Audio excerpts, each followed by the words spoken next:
Welcome to the acclaimed podcast, Deep Dive with Andy and the White Whale. Welcome to the Deep Dive. NFL Week 4 starts tomorrow. Soup slate of games this week, starting with a huge tilt in the NFC on Thursday Night Football. But there's another very fun sporting event this weekend that I look forward to every other year. And for that reason, we've reached out to maybe the man to follow and learn about how to handicap golf, how to play DFS golf. Welcome to the Deep Dive. I am the Gup. Thank you. Thank you for having me. Looking forward to it. I'm excited to be on and talk it up with you guys. Outstanding. For those of you listening, if you are not if you're not already following Gup, where can they find you on Twitter? Yeah, Twitter handle is at I am the Gup, GUP. You can also go to gupscorner.com and all my content's there. The team is there. We launched the website almost exactly a year ago, so we're growing into the community and trying to grow the brand, so you can check out everything there. I love it, man. I've been following you now for going on 2 seasons of golf, and I cannot endorse you more highly as kind of the premier expert for handicapping outrights in golf. And by what's the deal? Has DraftKings reached out to you to do the commercial with the giant check yet, or what? I need them to. I get all the DraftKings. Yeah, I'd love for them to partner. I need to get Mayos with them now. I need to get on there. It was an epic run this year. I mean, DraftKings. I mean, my bread and butter is definitely betting, and I'll stick to that because you never know with DraftKings. You could have a dry season. I do feel like I've kind of got a niche in it now and can do fairly well in the DraftKings setting. But betting is my core. It's what I built the repetition on, and then also what I grind on weekly, and then DraftKings just kind of plays into that. And ran across a couple good, and I tell people last year I paid a lot of tuition. People think I just walked into 6-figure paydays on DraftKings golf, and that's not the case. I mean, I've spent a lot of time donating money to other people and tweaking algorithms and getting to where I understood how to compete in that atmosphere where betting's, it's different because you're going against the books, and it's more about just handicapping, just like you would football. But it's a unique sport where you have to know you're not going to hit every single time, every week, and bankroll management gets even stronger in golf, just like any sport, but it definitely does in golf because it takes time to let those pay off. Totally makes sense. The what is some of your most fond memories from the 2018 season? Because people listening may not understand, like, you hit some absolutely spectacular prize pools on top of hitting some outrights that I was just blown away by. What was better, outrights or DFS? I'm just going to guess DFS was better based on some of the results, but I mean, was it, or did you clean up on outrights and just straight up sports betting more too? No, well, I mean, sports betting was good. It was a kind of a little bit mixed from last year. Last year I hit crazy outrights as well, but I sucked at matchups. I think I finished 50 percentile-ish.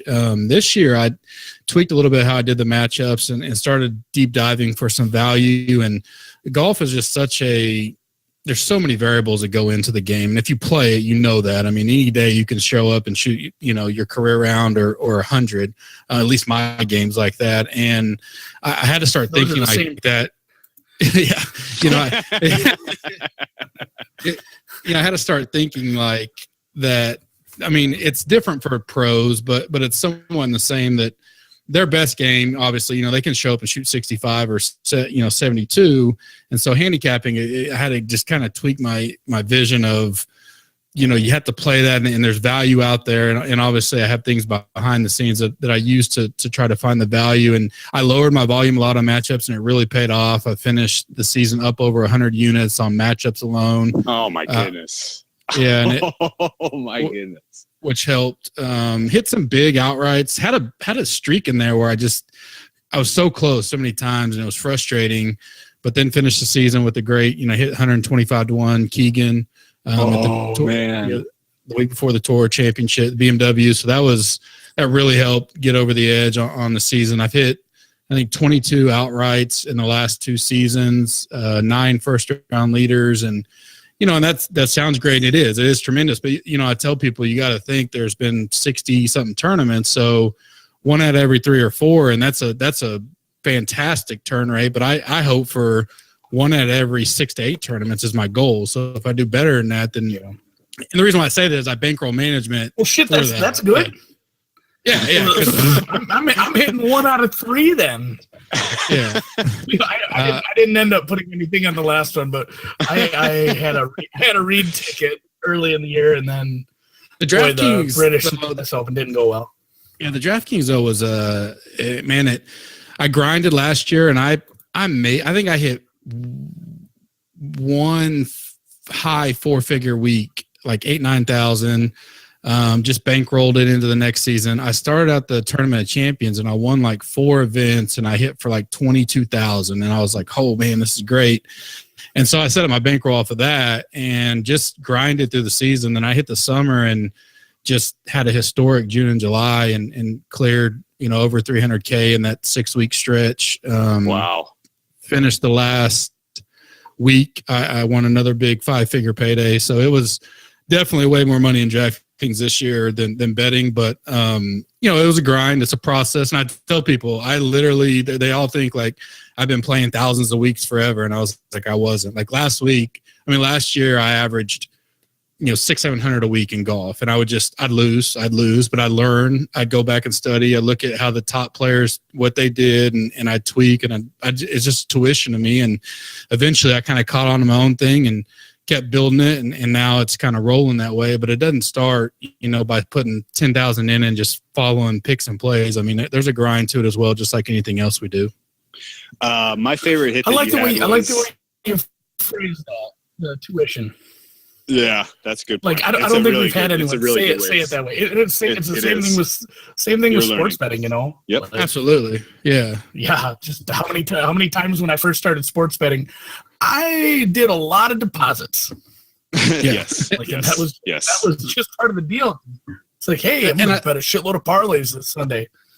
And I think at this point I have a good enough following, or we do as a team. But the reason why I think most people kind of joined our brand and follow along is like I'm as transparent. Like, I mean, if I have a shit week, I show it, but I do it to educate people to say, hey, it's bad, but I know through time if I regression to the mean, whatever you want to call it, if I stick to the process and bankroll management, it's going to pay out. So whether it's football betting, golf betting, DK, I use the same principle. So in DK, I mean, this year I set up where I had a 5-week turn. So I'd bankroll for 5 weeks and say, all right, if I have $1,000, I'm going to spend $200 a week. And I expect based on my performance, I'll hit one of those 5 weeks and just kind of roll it that way.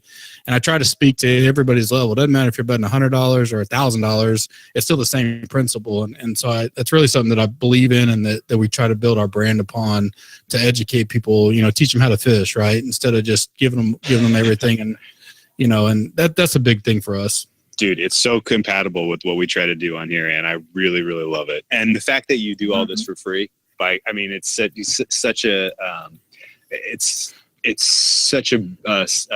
fresh, fresh air relative to some of the other stuff that goes on Twitter's, and the positive vibes that come along with all of the work you put in and doing all of this to help people does not go unnoticed. And so for all that.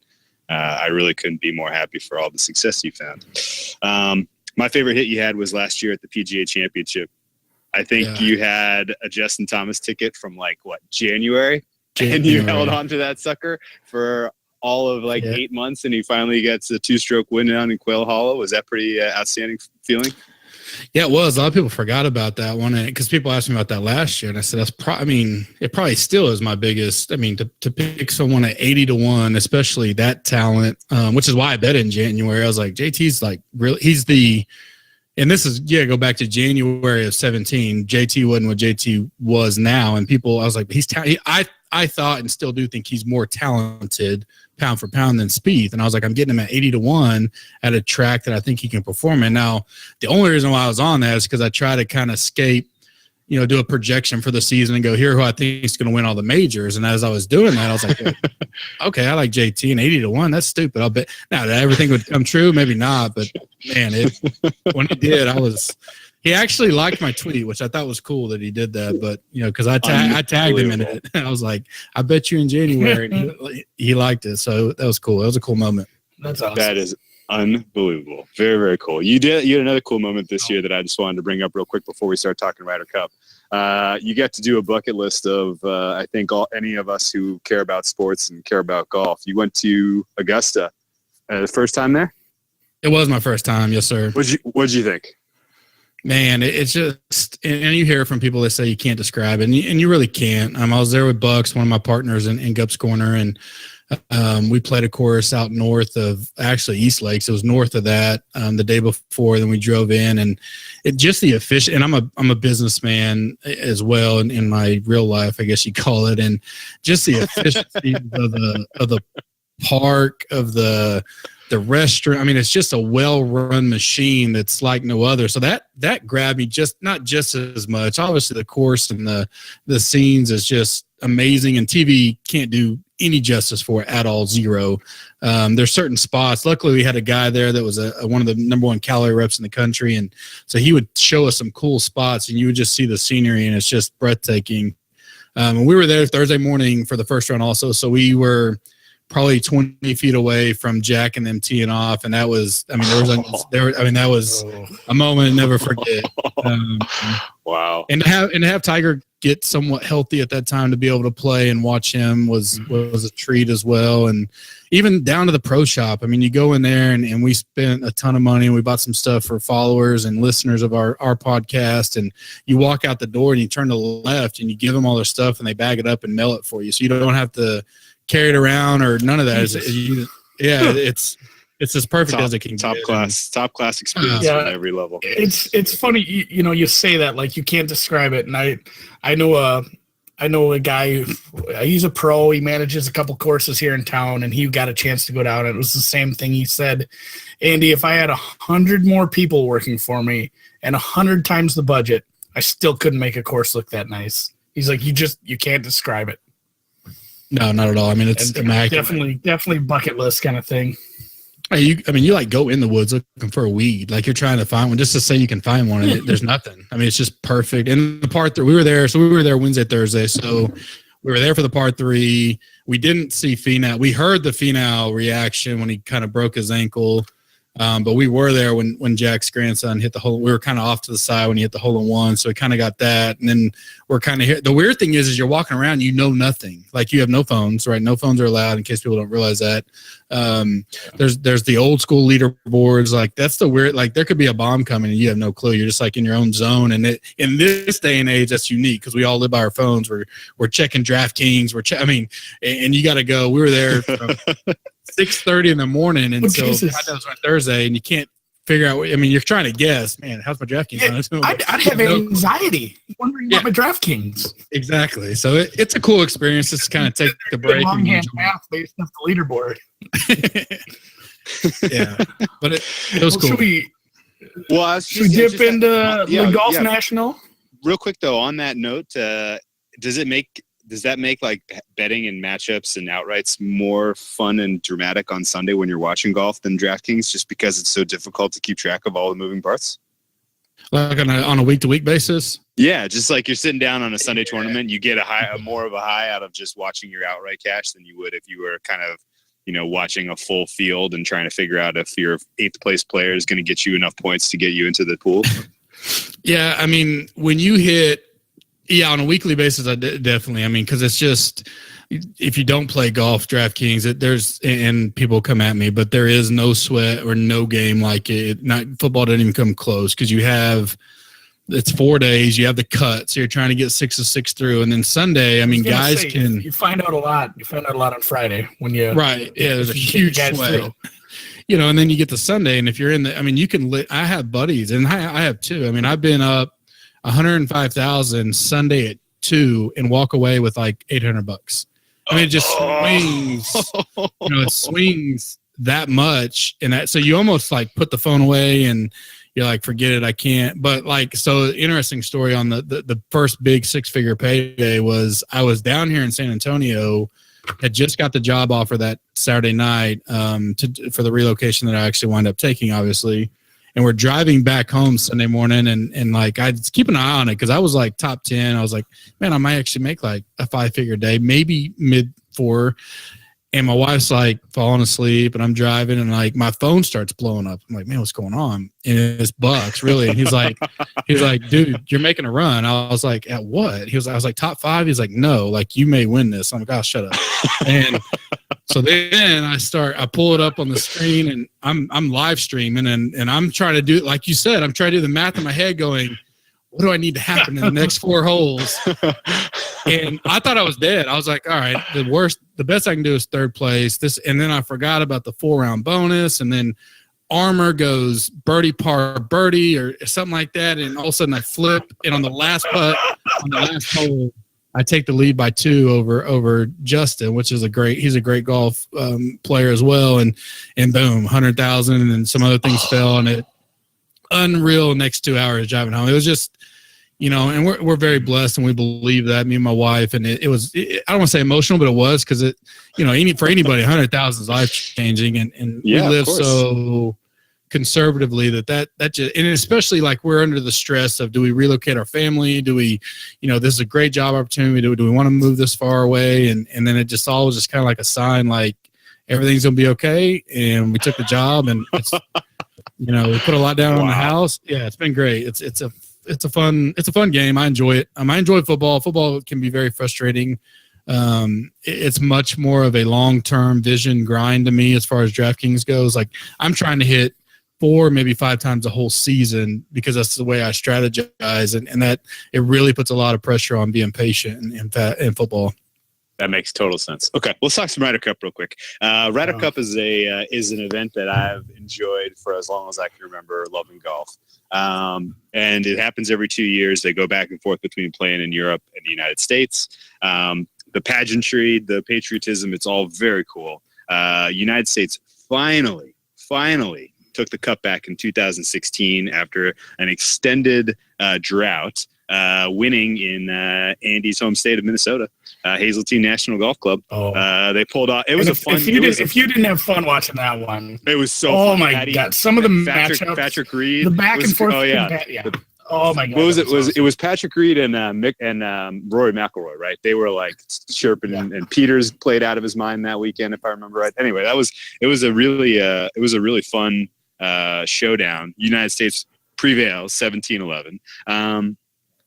This year, even though it's a huge competition, but you can tell they're, even though they're chirping at each other, you can tell, they respect each other, and they're still like they were having a lot of fun. Like it's so much different than, just whatever you want to call regular golf. I don't know if there's a word right. for It's that. instead of every man for itself. It's like team. Yeah, you're so much the team spirit. The team spirit and the patriotism is so real.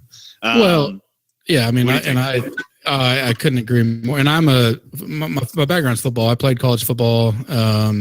So in that team game, but I was going to go even like, I don't know, guys play like my local MGA, we have club championships, we have FedEx Cup money. I mean, we have all that similar stuff, but our biggest event is our quote unquote Ryder Cup, where, and it's similar. You just had, if you're a sports guy your whole life, that pride factor you have in taking that team and winning. And I come from the football side, and it's the same deal every week. And that's why the passion in football is like no other for me. But that one time a year that they get to do this, I know they eat and breathe that. And then to top it, it's for their country, right? So there's a lot of the red, white, and blue and going. And anytime you have that going in your blood, I just can't imagine.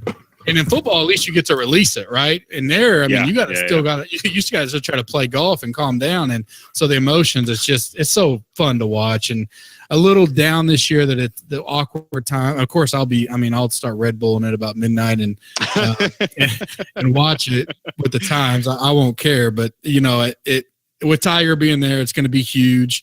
I can't wait for it. It's going to be a great little release, and just I'll have a few bets. I'm going to put my card out tomorrow, and I'm sure we'll get in a little bit, but definitely just want to enjoy it for 3 days, and hopefully USA brings it home. I love it, man. That was going to be my next question. Do you do much for compared to a regular tournament, or obviously, I don't know how you rate, a major compared to just the other tournaments as far as how much bankroll you're putting into play. But how does this compare being, such a different one? It seems like there's a lot more props compared to anything. Obviously there's not outrights. There is some, top scorers or top overall U.S. scorer and thing, but yeah, it seems like the options like here are quite a bit more limited.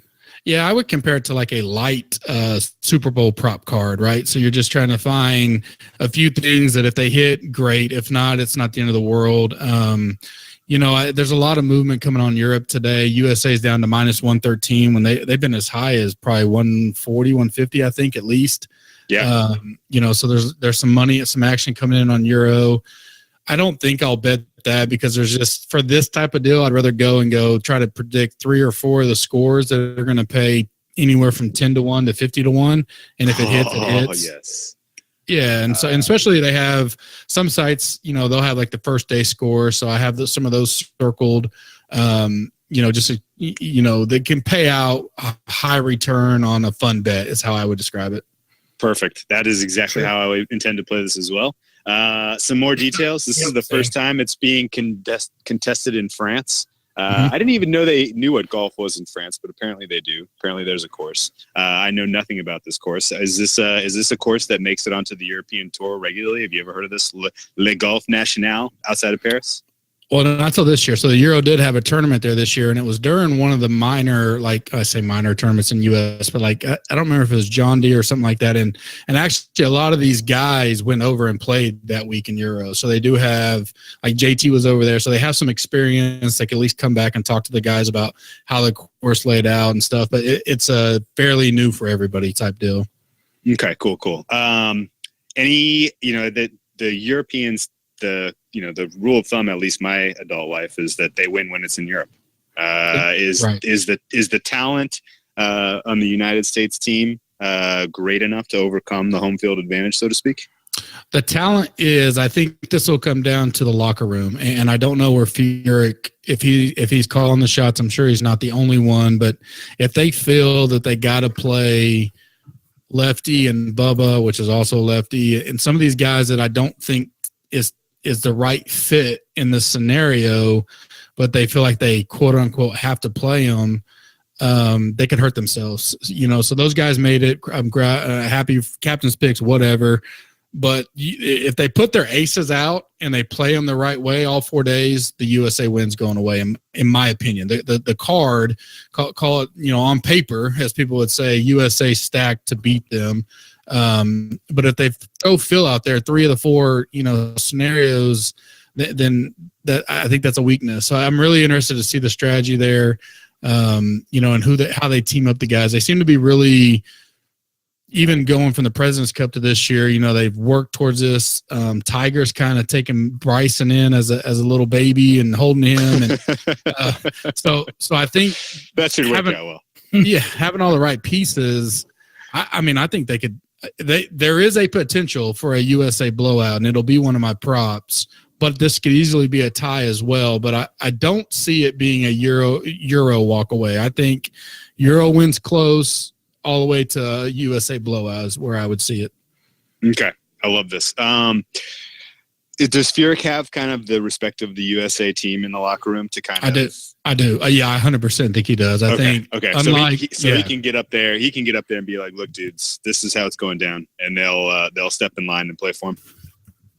I think he does. A lot of guys will look to Tiger as well. Obviously, he was an assistant when he was crippled. He's a veteran of the room. He's a Peyton Manning playing for the Broncos type deal. Now, obviously, the unknown was that no one expected him to be in prime form coming into the Ryder Cup. Seriously, my goodness. So now it's golfer in the universe. So he's an ace out there now, and so that kind of changes a little bit. But I think they all respect Furyk ultimately to go with what and Furyk's the kind of guy that's going to get enough input that he doesn't break up the locker room culture.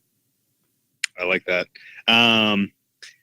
Any particular? And just to add, I think I think the Euros as well feel the same about Thomas. So I think the coaching deal is if we're doing the NFL offense, defense, special team coaching, I think they have respect for him as well. And so I think that's an equal, it'll be a great chess match. Okay. How much do you think current form plays into how well these guys perform this week? Because what I remember from 2 years ago is that it kind of didn't matter. Like the guys that surprised and really shined, it felt more like they just kind of got into the moment more. And kind of, so it makes it a little bit tougher to say, well, Tiger Woods is on fire, therefore he's going to be the top scorer for the U.S. And I don't know. I kind of like Justin Thomas, given the nugget you gave us that he came over and played this course already once this year. And as talented as he is, I'm kind of staring down that top U.S. scorer, Justin Thomas, plus 640. Any way to handicap this market? Yeah, definitely form. I think it could only hurt you. So if a guy was limping in, I may look at it. But I think this is an event where you throw out. I mean, once it tees off Friday, all that's out the door. I will say that there was some guys that showed up in great form 2 years ago and continued playing well. That no one really. Thomas Peters was one. I think he swept. And played really well. But yeah, he was the top scorer last time around. Correct. I think JT definitely could be in that mix. Just because I think he'll play every set. Tiger obviously right there at plus 650. JT, Spieth would be one that goes overlooked. I was hoping to get better than plus 7 on him. Like I would think they would have Reed even better than Spieth. Spieth's a name that people know, but like his form, it may be one of the worst of the guys right now. He didn't even make the Tour Championship, but this kind of event he can shine in because he can go low on many. This is an event where one hole doesn't kill you, right? So a triple, whatever, you pick up, walk away. He puts the ball in play. So in the 4-ball, when he's got a partner, I think he's a great partner. I'm sure it'll be him and Reed, just like it was 2 years ago, and they played excellent together. Yes. I would not shy away from a motivated DJ in the DGAF mode to curb stomp and sweep everything he does this week. That's just kind of one of my predictions. Ooh, I like that. How about? I think that's why I like this event. I do too. Like you said, you hit a triple. It is what it is. It's not like because when we were talking before, when I do bet golf and I'll bet the majors at least, and it just feels like everything the whole weekend you're just on the razor's edge of disaster. Maybe I'm just a fatalist, but just one really bad hole. It's like where was Sergio? It's like where Sergio hit like a 14, or I know it wasn't that big, but where he fully cupped it. It was close. It was the 15th at it was like a 13. Day one. Yeah, it was like a 13. He hit 8 over. Yeah. I think.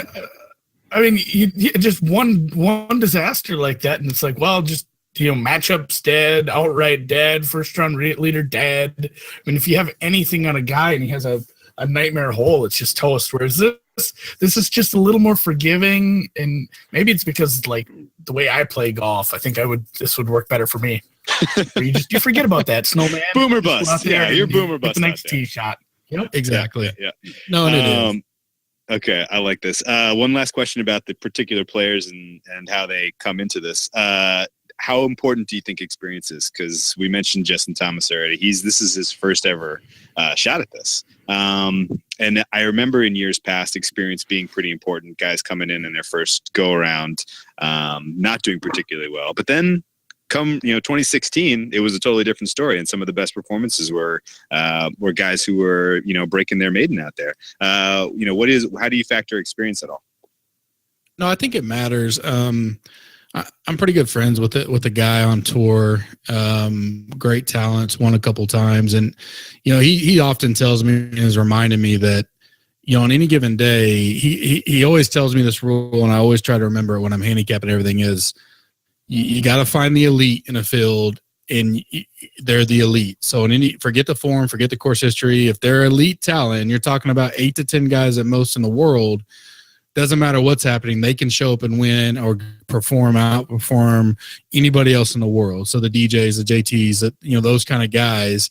And I try to remember that because this is, for the most part, the elite of the world. Like a Webb Simpson, I don't know how he'll handle this. Not elite in my mind. Had a tremendous year, obviously, to earn it. He wasn't even on the radar going into the season. Putting lights out, playing well, so he's confident in his game.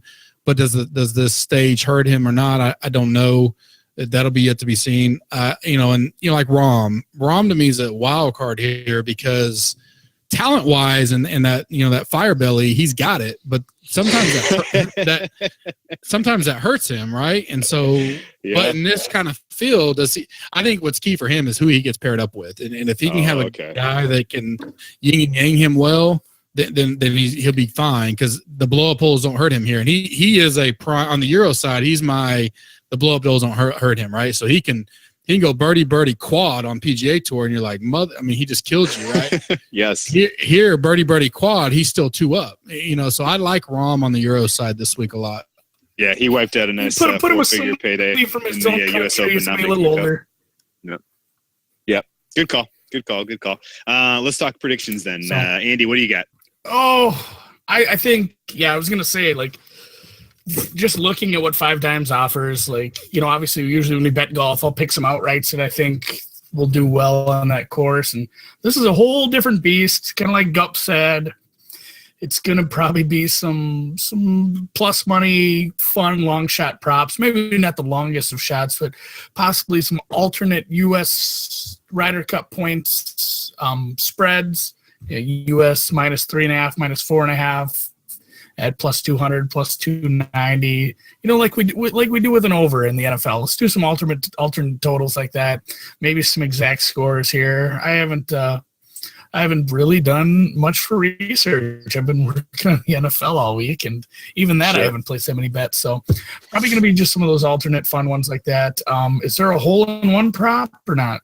Oh, yes, there is. There is. Oh, yes, there is. Oh, is somebody who is – oh, geez, it's very price prohibitive. It might just have to be a fun little $20 on the over one because I don't know if I should put my undefeated hole-in-one bet record on the line for this match. You're not going to parlay no hole-in-one with Patriots winning and I'm sure who's the other one? Get like a Chargers, Pats, Packers, no hole-in-one parlay. I mean, without spoiling getting into the NFL, I don't know if I'm going to be parlaying the Pats with much now. Ooh, interesting. Okay. Let's okay. Yeah, I guess you said you're going to put a card out on Twitter yet. Yeah, what do you got for something fun? What are you looking at? So I definitely, one thing I've circled, and it's a lower pay. It's more like betting a matchup or something. Will be, I'll have the USA Day 1 winner, which will be plus 100, is where it's at right now. Nice. I have the day 1 score. I'll probably have a small on USA 6-2 or USA 5-3. They pay out 11-1 and then plus 550. And then nice. So both those are plus. I think USA wins, and so if you equal bet those, I think you'll come out ahead. And then I will have a bet on USA 19-9, pays 50-1. USA 16-12, which is 10-1. And then USA 15-13, which is 8-1, will probably be my 3 that I do. And I may throw in a tie if I go 4, but I kind of had to see how the card comes together to make sure I keep my bankroll management in play there. I want it to be fun. I'm not going to put a lot out there, but I definitely will take some stabs. I'll already mention that I'm going to go top overall scorer. JT at 10-1 will definitely be one. I'll probably throw 1 or 2 more on tomorrow. It looks like DJ's 9-1. Okay, cool. I love this. All right, let's wrap up Ryder Cup, but it would be remiss to bring you on the golf expert of Twitter. It'd be remiss to bring you on and not talk a little bit about 2019. They made some interesting rule changes. They're going to go with kind of a front-loaded schedule, moving the PGA Championship to May so that we get four majors in 4 months, which I absolutely love. I think this was a brilliant call. I don't know why they didn't do this years ago, and I already can't wait. Combine this with the fact that you have Tiger Woods back in best, in form of his last 10 years kind of shape, and you have a Masters that looks ripe to be picked by Tiger's game. Combine that with U.S. Open at Pebble Beach this year. What are some of your expectations as we head into 2019? Yeah, definitely. Having a little bit of insight, I know the players love the new commissioner, and he's making changes. Not only like this with the schedule. I know he's probably there are rumors that he is heavily going to be involved in the next TV deal, which I believe is up next year. It's up for negotiations. I think a lot of people think they're automatically tied to the Golf Channel. They are not. I would assume they either broker a great deal with the Golf Channel or merge with the Golf Channel in some kind of PGA network type. Think WWE network. I'm a big WWE fan, so I'm kind of nerding there, but that network type red zone green. I mean, I think they're going to go big. They know they're missing a market with their boring, similar broadcast that they're in this day and age with DraftKings, with betting, with they have to up their game up to the NFL level, and I think they will. Now, I mean, PGA Tour Live is cool. Most people pay the $30 a year and don't even think about it, but I think they can upgrade, and they know that. So I'm excited about that. The schedule's just a tremendous improvement. They want to get done before NFL starts.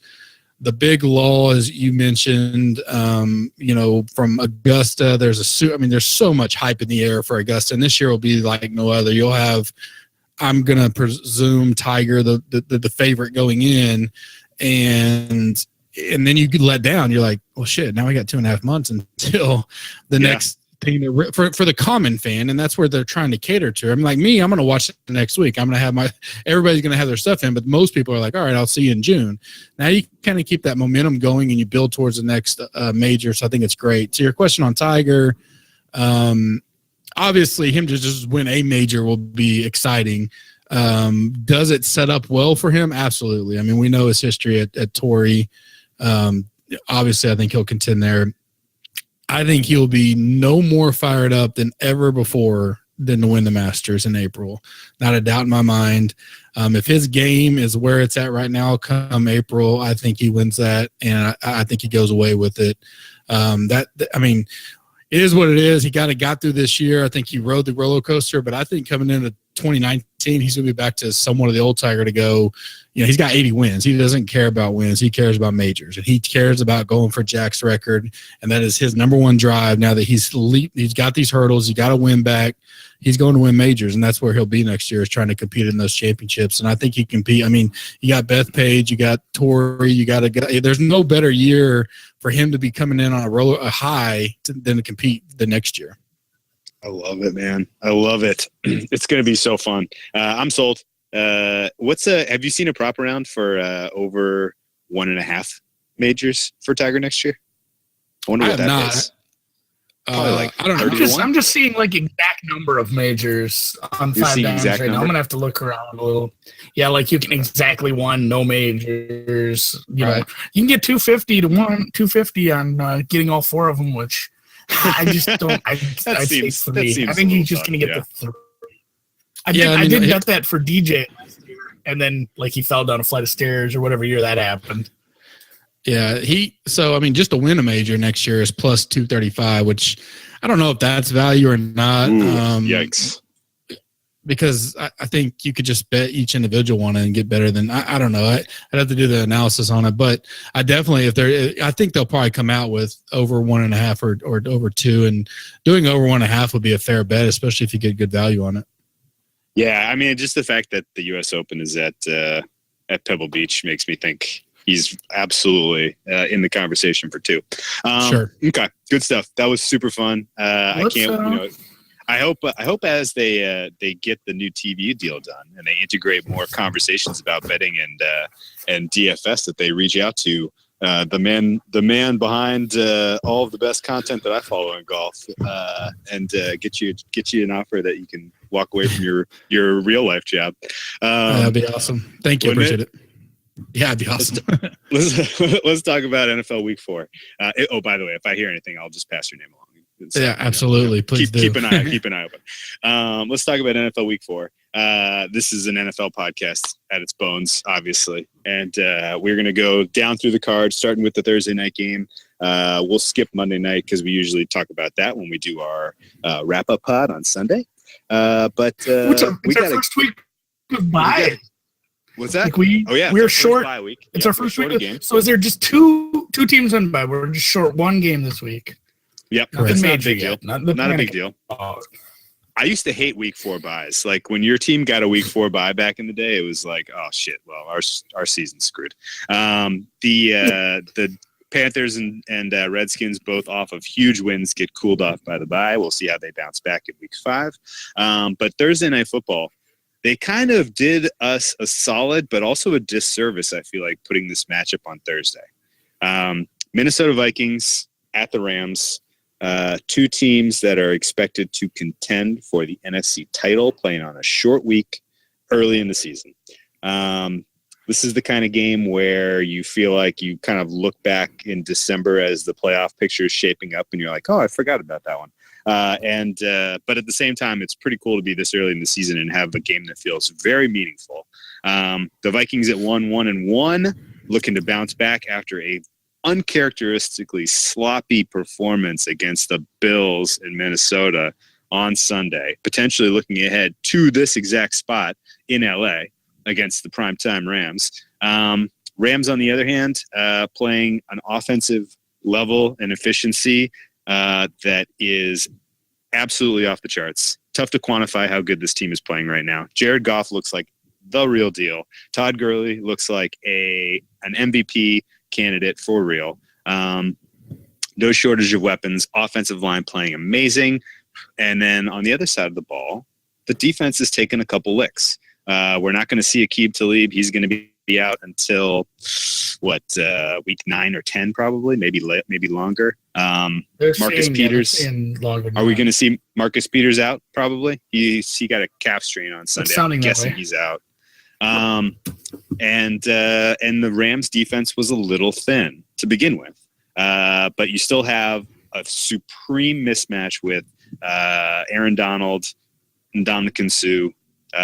Solid pass rush against the Achilles heel of the Vikings, a weak offensive line. Andy, are the Vikings a live dog in this in your mind? Oh boy, I kind of want to just recuse myself from this one because I'm still reeling from that. This one, I think I said it this morning or yesterday to Suma. It feels like a stay away, just so much going into it. Like, were the Vikings just on full look ahead watch, or did they even prep for the Bills game? If that's what the left tackle is going to do against the Bills, what's he going to do against the Rams D-line? Will Kirk Cousins live through the game? I've seen a lot of good things from the Vikings this year, though. You know, you can't just discount a team after one game. Dalvin Cook back, possibly a little more focused after Zimmer, I'm sure, lit into him for a while. And the missing D-backs there for the Rams. I don't think, again, either Los Angeles team has much of a home field advantage, but it is a travel spot for the Vikings in a short week. If this were on Sunday and you gave me a 7 or a 7.5, I'd take the Vikings all day. But with the short week and the way the Dogs have been doing on Thursday, I'm just gonna watch. There might be a halftime bet. Okay, Gup, I know I already saw because I follow you and I go to gupscorner.com. You like the dog in the spot. Any concern on your behalf about McVay being an absolute mastermind of game planning and what we saw out of him in a short week last year, putting up 41 points against the 49ers on the road? Or do you think that the all-universe defense for the Vikings reminds us why we thought they were so good in the preseason? Yeah, perfect spot for the dog here. So the Rams' weakness is probably their linebackers a little bit, and I think I think that'll get exposed. On a short week, B with the losses you just mentioned. The Vikings like the short passing game. They got the guys that can take a short, hitch route or in and out route, and take it a long way in Diggs and Thielen.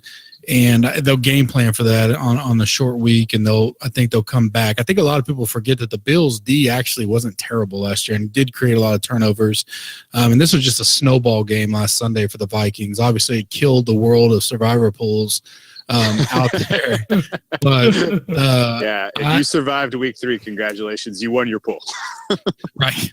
I know our pool that we have on there, we started with almost 700 and we were down to like 66. So it murdered it. But I love the Vikings here. There's a thought that I think they can actually outright win this. I know it's on the road, but Five Dimes just moved it to 7.5 about a half hour ago, which surprised me. Yeah. I'm in the super contest out in Vegas, and so I rarely do an early card, but I think I'll do I have 2 entries in it, and I think the Vikings will be on one. I'll put my card in tomorrow to get that game in. I'm all over the Vikings on this. Yeah, I can't explain the line movement. You got a feel for what's going on with this, Andy? It opened at 6.5. We saw it come down to 6. It's gone back up to 7.5. What do you make of that? I've seen Pinnacle move up to 7.5 too. And granted, you got to pay some juice for plus 7.5 right now.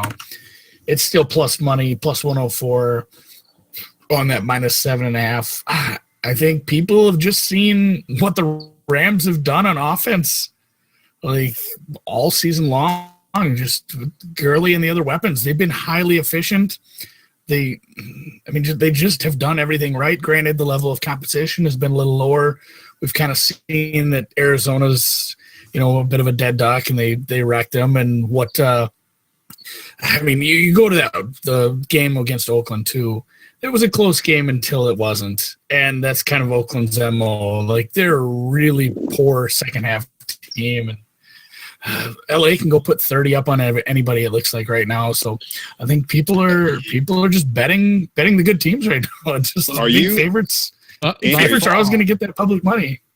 Yeah, but by far, this is, not even in the realm. This is the hardest defense the Rams have played, right? Not even close. Not even close. I think that now, if we sit back here Sunday night or tomorrow night and it's Rams 34-10, then I'm going to wish I jumped on the Rams even harder for the Super Bowl, because that'll be very impressive for me if they can come out and dominate this defense. Especially a fired up, hungry Vikings that just got whooped at home by what people think is the worst team in the league. Yeah, their motivation can't be any higher. It really can't. I think if you do see a Rams cover here, you're for real. If you see a Rams cover here, I think it is the Rams defensive line imposes its will on the beat up Minnesota offensive line.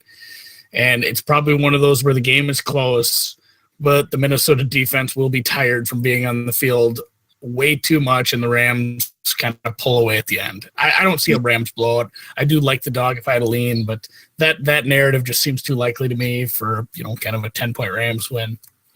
Is there any update on Cook? Yeah, I was gonna wonder. I think he's playing. I think he was fine to play. He should have played. I think they were just kind of being cautious, thinking Griffin's they had out, a win. though, right? Griffin's out, sure. Yeah, he lost his mind, so he's out. He's out. That's meaningful. Yeah, yes, that's right. He is checked out. He's checked out. What do you think, Andy, long-term prognostication here for the Vikings defense, real quick, before we kind of wrap up and talk about some of the other Sunday games? We've seen them now. In the last 5-game sample, they have not looked nearly as good as their previous 16 games. The 2 playoff games, they looked vulnerable. Obviously, they got blown out by the Eagles on the road. And then, the Jimmy G and the Niners moved the ball on them. It was a matter of turnovers and defensive score that got them that win in the cover. And then they give up 29 to Aaron Rodgers and then 27 points and a half to Josh Allen and the Bills. Is the defense, do they have the gear still to be elite, or are they, have they been exposed? I think they'll be all right. You want to start throwing some of those numbers, and there's some context to be looked at too. Green Bay scored on a punt block. There was some absolute beautiful field position for the Bills. It's a lot easier to score a touchdown when you start at the opponent's 15. So, it's not like the Bills put up 600 yards against them. I shouldn't say. I don't know the exact stats, but they ended up, because they did move the ball nicely at a few times, and that was just it was scheme. There were some nice routes that were run, because it's like I said to somebody, you go to the game and you're not watching on TV, and you see some stuff like you're watching the all 22 in live, and when those guys were getting open for the Bills. It was like, oh my God, what kind of scheme are we running on defense right now? This is not great. So hopefully Zimmer tightens things up. I think after the performances they've had so far, that's hopefully what's going to happen, because they have the talent. They should be better than this, and maybe it's just a case of a slow start. Yeah. Okay. Well, I'm playing the under in this one, so I'm banking on this. I'm banking on the real Minnesota Vikings defense shows up. But even more than that, even if we've see the cracks that they presented over the last couple of weeks, this feels like a field goal game to me, as opposed to high efficiency red zone kind of game. I think you're going to see both teams try to control the ball, keep their defenses off the field to the degree they can. I think you're going to see long drives, not boom or bust type of play attempts or converting boom type of plays. And I think, both teams try to shorten the game and, keep their playbooks relatively, intact to the degree they can. And 49 to me is way too high for a game that is effectively being competed between, two contending teams for the NFC. So I grabbed under 49 flat at minus 102. What's the lines out there? 49 and a half. I'm under 49 flat. Yeah, it's starting to tick up at minus 102. I like that. So hopefully it's a real competitive game. Field goals instead of touchdowns. I'm capping this 26-20. So I'm happy to have that 3-point buffer on the under 49. Let's move on to Sunday. I'm going to go down the card by another slow starting team, huh? Yeah, seriously. I'm going to go down the card starting with the rotation number. First up on the board is Miami Dolphins at the New England Patriots. This looked like a throwaway game before the season started. Week 4, blah, blah, blah. Patriots are going to roll the Dolphins. Dolphins are also ran. And sure enough, we got a 3-0 team matched up against a 1-2 team for bragging rights in the AFC East here. Although it's the Miami Dolphins who are in town undefeated. Dolphins don't traditionally play particularly well in Foxborough. We all know how New England plays coming off of losses, but this. How'd they go last week? Yeah, really. There are a lot more questions than answers with the Patriots right now. Their roster. We've talked about this now week in, week out. I've lost track of how many times I said it in the preseason. This is among the worst rosters around Tom Brady that I can remember as a football fan. And I think this is going to be a pretty competitive game. I don't really have the stones to get involved with Miami at +7. We were expecting to see a line closer to, what was the look ahead on this? 11 or something? Probably 9.5, 10. Yeah, the look ahead on this preseason was New England minus 11. So they've made a healthy 4-point adjustment to this line. And they're making you pay juice right now to back Miami +7. It's not a bad look. I just, it's the likelihood that we see this end at a touchdown isn't crazy in my mind. So I don't. No, I think it's got to be people's. Yeah, it's how you feel about your. How do what you've seen so far and how you think these teams do going forward compared to your preseason kind of expectations?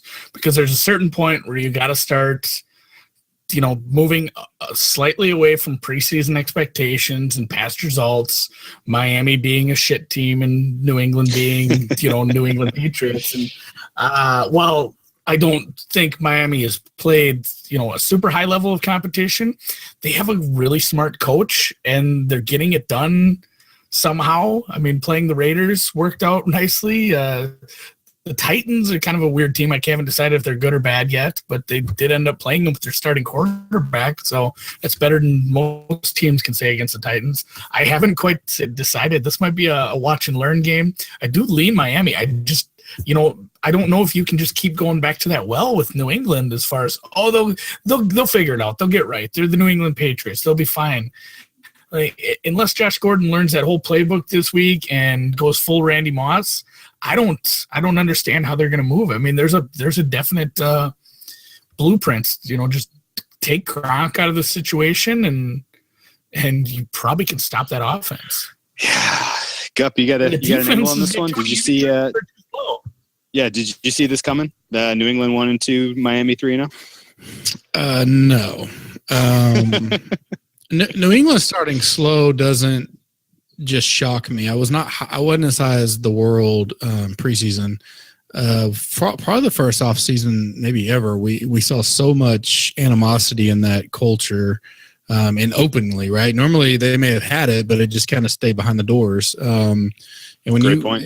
Right, if you have Belichick and Tom at odds, which it seems. And they may have hated each other for 10 years, but this is the first year that they'd openly, you could tell that there's issues. Now I put that's noise to me, as one of my partners, OG, would say. X's and O's and Willies and Joes is what I look at here. And the Dolphins are for real. I think it's funny you say that. We're sitting there on Saturday night in Vegas. We went out there to put all our super contest stuff in, and we've got a few Tito's in us. And I literally looked at this line and said, we should bet the Dolphins, because the AFC, I mean, they kind of always, remember last year they beat them, right, out of nowhere. Yeah. And I was like, 11, of course, didn't make the bet. Now I'm like, damn, I wish I had that ticket. But, I like where Miami is. Interesting stat, the quarterback, Tannehill with this coach I think he's 10-1 in his last 11 starts. Hitting 70% accuracy. I don't think people realize that he's playing that well under this guy when healthy. And so it's a road dog. It's hard to bet against Tom at home, especially starting. Can you see him go on 1-3 type of deal? I will probably stay away, but if I had to lean, it would be the Dolphins in the points. And I also would like the under here. Now we're talking. That's my angle on this one too. I'm on under 47.5. That is kind of the end all be all. Going against Tom at home, it doesn't matter how bad they are. It's still scary. Hard. I think at the end of the day, the Patriots get the win. I think it's ugly. I think it's close. I think this is the kind of game where it's the third quarter and Miami has a lead and people are like, wow, the Patriots really do suck now. And then they do something magical to just eke it out. But all that said, 47.5 points is too many in this matchup. I don't know exactly where the points are coming from. Edelman's still out for the Pats. They lose Rex Burkhead. We saw kind of a game plan last week in Detroit where they were just trying to figure out what the hell they had in Sonny Michel. Like once the game was kind of out of hand, they were doing some really weird play calling, trying to get Sonny Michel some reps, see what they got. But I think the Patriots try to create a more comfortable situation for Tom Brady. He has not looked sharp. He has not thrown the ball particularly to his standard accuracy. And it would blow me away if he comes out and just starts whipping it around and scores 40 points here. And so I think we're talking about a relatively tight game. It wouldn't surprise me if this looks a lot like Dolphins-Jets, where the Dolphins kind of, have some mojo early and put some points on the board and the Patriots have to come back to get the win. But 47.5 was enough for me to get involved in the under. And I'm holding on to my butt to unload on the Patriots week 5. They get a short week. They're playing Indianapolis, rookie head coach on Thursday Night Football. I hope this is a close game that the Patriots win so that we get a really favorable look at New England next week. And I can come back and lay the lumber on Brady and company. But for now, I'm just going to have to sit back and see the result and hope that it's an ugly, low-scoring game. Let's talk about Colts-Texans. Another interesting one where preseason, and God, this is such a theme. Andy, you really nailed it. Like this whole card this week is like, how much do you trust your preseason evaluation of these teams? Because there's matchups of teams that have underachieved and teams that have exceeded expectations all over the card this week. This is another good one with the Texans coming in 0-3. Bill O'Brien, job on the line. Can he get the win against the Colts? We'll go with Gup first. Do you think there is any life left in the Texans? Boy, if there is, it's here, right? Right. Yes. But they didn't get it a good favor having to go on the road. Obviously, Vegas, if you do the old twisty-turny, they got the Colts as a big dog on the road, given the 6, flip at 6 points type of deal for the road home issue. I'm higher on the Colts more than others, and it's cost me some tuition in DraftKings. I've tried to guess them in DraftKings correctly, thinking luck would catch on, and they got some good running backs that are just guys, right, trying to make it. And so I figured with him being able to throw a lot that I could catch a breakout game. And I know I don't know how much you guys get in DraftKings, so if I get off topic, I apologize. But no worries. I have this as a sleeper game for me as a high scoring. I definitely like the over 47. It's actually nice. It's circled for me. I see a shootout. I see an old school, Houston Colts shootout here. I think they blow the over 47 away. It's the end of the game. Last team that has the ball win it. I'd stay away from the spread if it was me. I'll load up DraftKings wise because I think there can be a lot of points scored, and I would lean towards the over. Ooh, I like this. I like this look a lot. Okay. I went a different direction on this, and I'll see if I can talk Andy into a position on this. I'm looking for Houston outright. I like the fact that they're 0-3 and they're playing a team they can beat and that they're familiar with. I like the fact that the preseason look ahead, we expected to see Houston -3, and then they opened it at Indy -1.5 or -2, depending on what shop you looked at.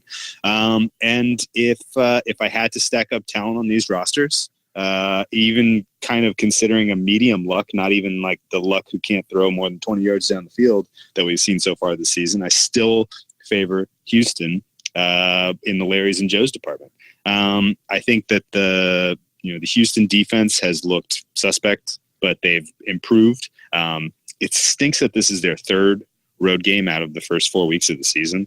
There's going to be a lot of value betting on Houston as we go through the season and Deshaun Watson gets healthier and more comfortable with his offensive line. And they need to adjust some of their protections to get him some more time desperately. And I'm hoping that this is the week we see it against a pass rush that's not impressive, really, from Indy. And so if they can win some individual battles in the trenches, I think Houston is the right side here. Andy, are you going to come with me and look for Houston to get their first win? Or do you think Andrew Luck puts 2 wins on the board and puts some of my win totals in jeopardy?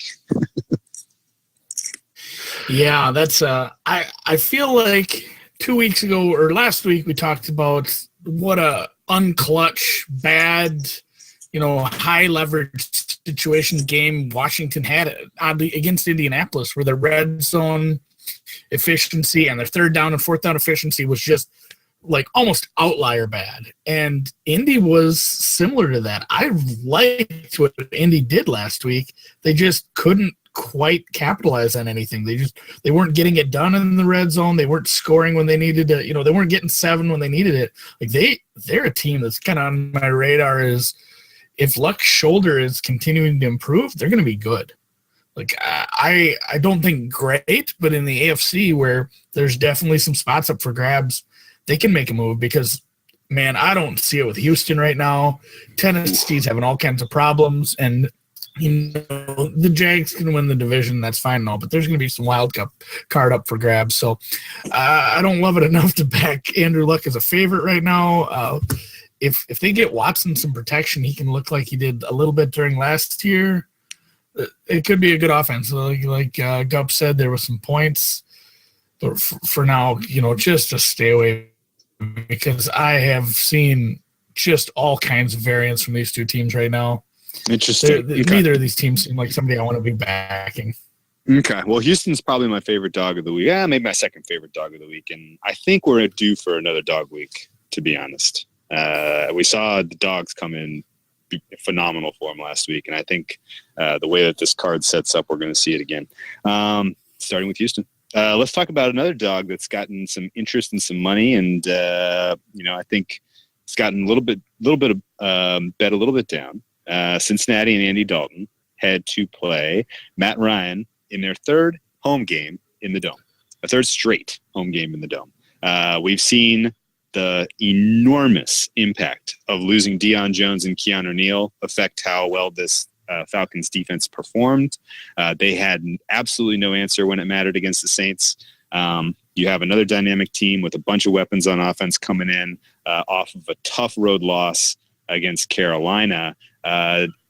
Andy, does Andy right the ship, or is he due for another sorry ass performance? Those 4 picks last week really pissed me off. Yeah, that was something. And it's another team where they have some nice offensive weapons, but for some reason it just hasn't clicked at times. I really was high on the defense. They ended up cashing for me the first week against Indy, but I don't know if I was actually impressed with them or if I was even on the right side. this is, along with everybody else, we all grabbed this over, right? Do you got a piece of that? I mean, they opened this total. I did not. Did you? By the time I blinked and it was 51. Did you get involved? Yeah, I grabbed some 48.5. Oh, nice work by you. And honestly, it was 49.5 like 20 minutes later. It is 52 right now. Quick. Honestly, 52 might still be bettable. If there is a time for Cincinnati to get right, and 5 is an ugly number, but boy, would this be a defense to get right against. I don't think Drew Brees and the offense was that impressive this year, and they kind of just had their way at times as far as moving down the field, and they've lost another piece on defense. And then obviously Atlanta's offense has been getting right. This game could fly into the 60s. It feels like a fun little shootout. I don't know if I can take a side, especially in a game with such a high total. And maybe not even such a high total. It's not the highest on the board, but the way I projected it, possibly the highest scoring game of the week. Interesting. Over Kansas City, Denver, huh? Well, I'll probably I'll stick with that over. I like that. Well, okay. especially if somebody I know is going to continue to take Kansas City unders. Well, by the way, you continue to. I'm not taking the under this week. I've finally learned my lesson. But we've seen this season like these overs in the 50s. They're flying over. I don't think I can think of more than 1 out of like 8 that I've seen in the 50s that didn't go over so far this year. Just that Pats Lions game. That was like it. That Pats Lions game was the only one. Yeah. This is like the best chance for Atlanta to kind of get right here. Cincinnati's playing their second out of conference road game in a row. You have Matt Ryan absolutely clicking with the current offensive roster. Calvin Ridley, Julio Jones look like a dynamic duo at wide receiver. Offensive line's healthy. The running game is getting it together a little bit. Is there any feel here for Atlanta getting right, or do you think Cincinnati continues to surprise and impress? No, I don't. Actually, kind of against maybe some of y'all's logic. I don't know if I see the over. If it is over, it's because it's a blowout. I don't like Cincinnati on the. I don't like Cincinnati on the road. I don't like where they come into this game at, and I think the paper chalk people will see Atlanta lost by 7, forgetting they didn't watch the game and the matchups. If you look at Cincy's defense, and I watched this game this morning before I went to the gym, and on the little 30-minute DirecTV deal, I watched the Bengals defense, and the Bengals defense does not match up well with the Atlanta does well. I won't get into the X's and O's there. Most people don't understand most of that, but this game sets up definitely on my super contest card. I love Atlanta here big, double digit win at home, and I don't think it's close. I love Atlanta here. I can see it. This is the Cincinnati's 3rd road game in 4 weeks. This tends to wear teams down early in the season. I support that play. That's good look, man. That's good look.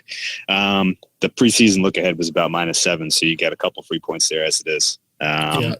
Can't explain why Cincinnati's taking money, really, to be honest, other than people who just are out on this Atlanta D without their key playmakers, I guess. Let's move down. I think it looks like they're going to get Freeman back too, which is huge for them. I mean, you can't. Yeah, that is huge. It is, and not just because of him, but what they do with their offense when they put him and Coleman on the field at the same time creates mismatches on the defense. And I think if he's back and really healthy, which I think he would be, because they don't need him with Coleman, like they don't need him 70%. So I feel if he's on the field, he's healthy, and they're going to exploit that. And I really think I think the over may cover late in the 4th, but it's a blowout in my opinion. Okay. Well, I'm pissed at the Cincy defense. Can we get a deep dive consensus Atlanta team total over 28? Oh, I do like that. Yeah. Yeah. All right. Cincy defense, go home, lick your wounds, get better, make a run at the North. But stink in this game, please. I don't think either defense is going to have a very fun day. Yeah, I skipped this next one. Whoa, Buffalo. Bills at the Packers. This is another one where I maybe take a swing on a team total for the home team. Bills defense was aggressive as hell versus that Minnesota offense last week. But I don't expect them to be able to repeat that type of intensity against the Packers team that's home, that's looking to get right. I don't think the Packers are going to fall to the same kind of snoozy traps that the Minnesota Vikings did. They head at Detroit next week, so this is a little bit of a sandwich spot for Green Bay, but I think the wake-up call of seeing Minnesota lose as 16.5-point favorites has, would snap Green Bay out of it. I don't really get the line here. Preseason, we expected to see Green Bay minus 9.5. Green Bay looks about like we thought. I wouldn't necessarily say I would downgrade them specifically from their preseason expectations. Buffalo looks a ton worse than we expected in the preseason. And they got Josh Allen out here making his third start, coming off of biggest win of his career. Not expecting him to be able to repeat that success. It didn't really even, it was a weird ass game for him and how he succeeded against Minnesota anyway. I think Green Bay puts a lid on this guy, and they pick their number here. I think we're going to see another total around 26-ish or something like that. And Aaron Rodgers scores at will in Lambeau at home. He's starting to kind of get some, he's feeling some pressure probably to get a win here. Or else, the Bears may run away with the North. So I think the only look I kind of like in this game is Green Bay Packers team total over. But I can't really, advocate to lay 10 points. What about you, Andy? Outright? Green Bay's defense, I thought was going to be improved. The addition of the corners to the draft, or just the D-backs they picked up, and maybe the move they made at D coordinator, I thought maybe that would get a little better. And boy, the first half against Washington, it's going to be a problem. Aaron Rodgers is going to have to keep up with that defense again, which sucks when he has to put a team on his back, but he's shown he's capable of it. I'm certainly not interested in laying this many points against a team with a little confidence, and maybe no one of doubt, like we said, their defensive line is probably the strong point, and if they're going to get to Rodgers a few times, it could definitely stay within the number. It feels like kind of an under game. I haven't been terribly impressed with Green Bay's offense until they get put to it when they absolutely need to, like in the second half there against Washington. They looked a little lackluster in the first half from what I saw. Again, it sucked. I hate going to an NFL game because you can't watch Red Zone at the stadium without streaming stuff. But I no interest in laying double-digit points here. I like your angle, but I would lean towards a Green Bay win, I guess. Okay. Obviously they're 10-point favorite. I can't lay 10.5 with a squirrely team. A week ago we were calling Buffalo the worst team in the history of the NFL, but they seem to have figured a couple things out, and the offense moved a little. It seems like they figured out some scheme that works. Yeah. Gup, we saw Phillip Rivers score at ease against this Buffalo defense. We saw Joe Flacco put up 45 points or something insane. Aaron Rodgers is going to be able to get enough points in this to take it over the team total, or do you feel under is the right look as well? Well, so I guess I'd preface it with saying, if you're out there and you feel that Rodgers may potentially miss or is one or two good hits away from, he didn't look good. That's a good point. If I'm any type of risk taker, I would I would get the 10.5 and take my chances on, does Roger even finish it? If he does, can they cover it? But what scares me is this line, because it's I would be much more on Buffalo if this was 7.5 than 10.5. And I know that sounds stupid to most people, but yeah. I think at 10.5, everybody, the public, I can imagine, will jump all over Buffalo seeing them win.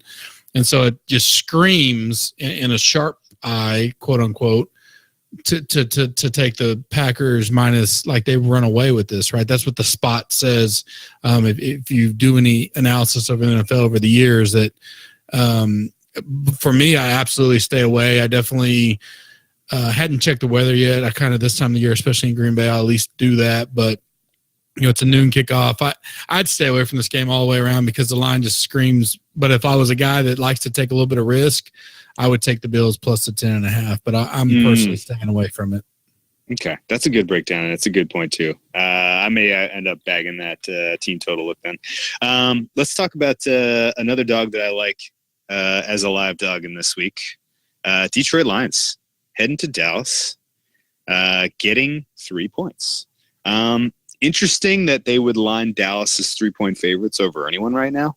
The Dallas offense is extremely suspect, not just the players, not just the weapons, but the play calling is atrocious.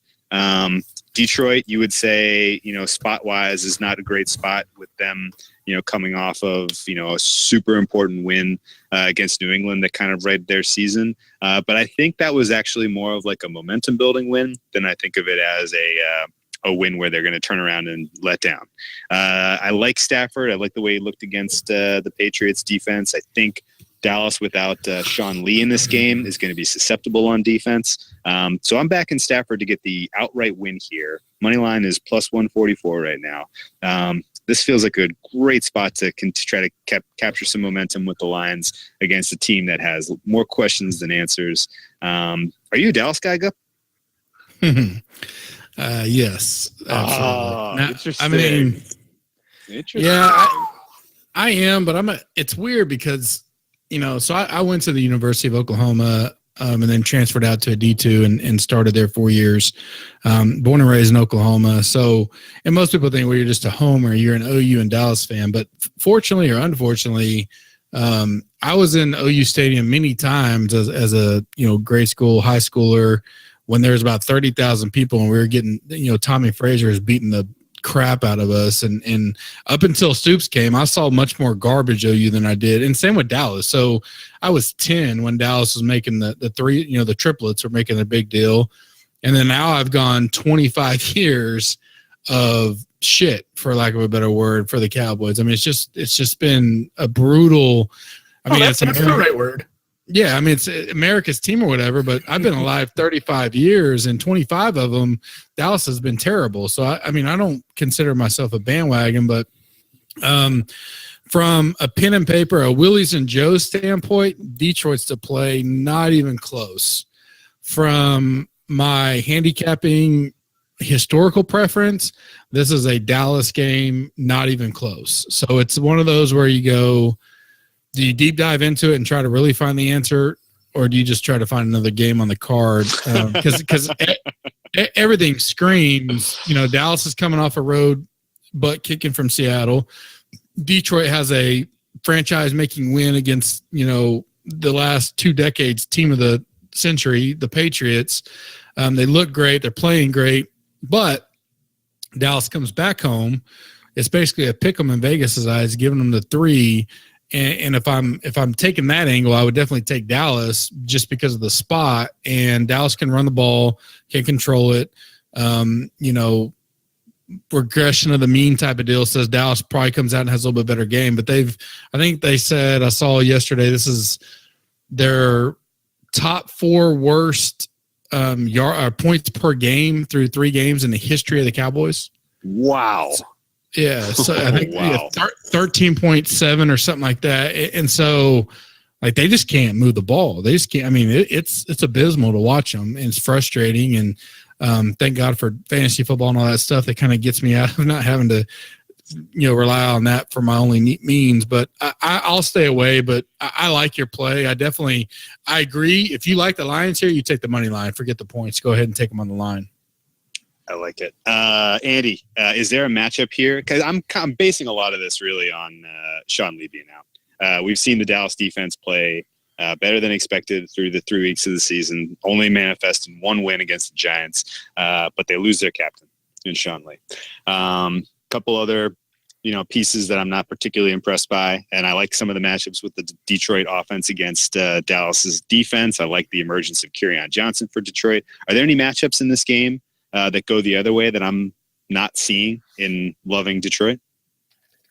And I will say, as far as Sean Lee goes, he hasn't had as prominent a role as he has in years past. They have him. He's not on the field I mean, he's on the field a lot still, but he's not on the field as much as he was in years previous. So as far as, just as a player, it's less of a downgrade than it was, but he's still such a leader on that defense. It hurts. I've looked at this every which way. I like the Detroit angle, but the line just seems weird to me. Something about it. I don't love taking it at a worse number either. It opened at 3.5. It's already been bet down. Still getting plus money for an outright dog winner on the road's nice. Dallas, this is one of those games where you find out if Dallas is fucked for the season, I think. If they don't do something on offense, if they basically, versus the Giants, their offense was one play early in the game. Versus Seattle, I didn't see really anything, that impressed me. Like, what are they going to do? How are they going to get this passing game going? This is a stay away. I think it's lined just about right. I thought about possibly, fading Dallas's defense with maybe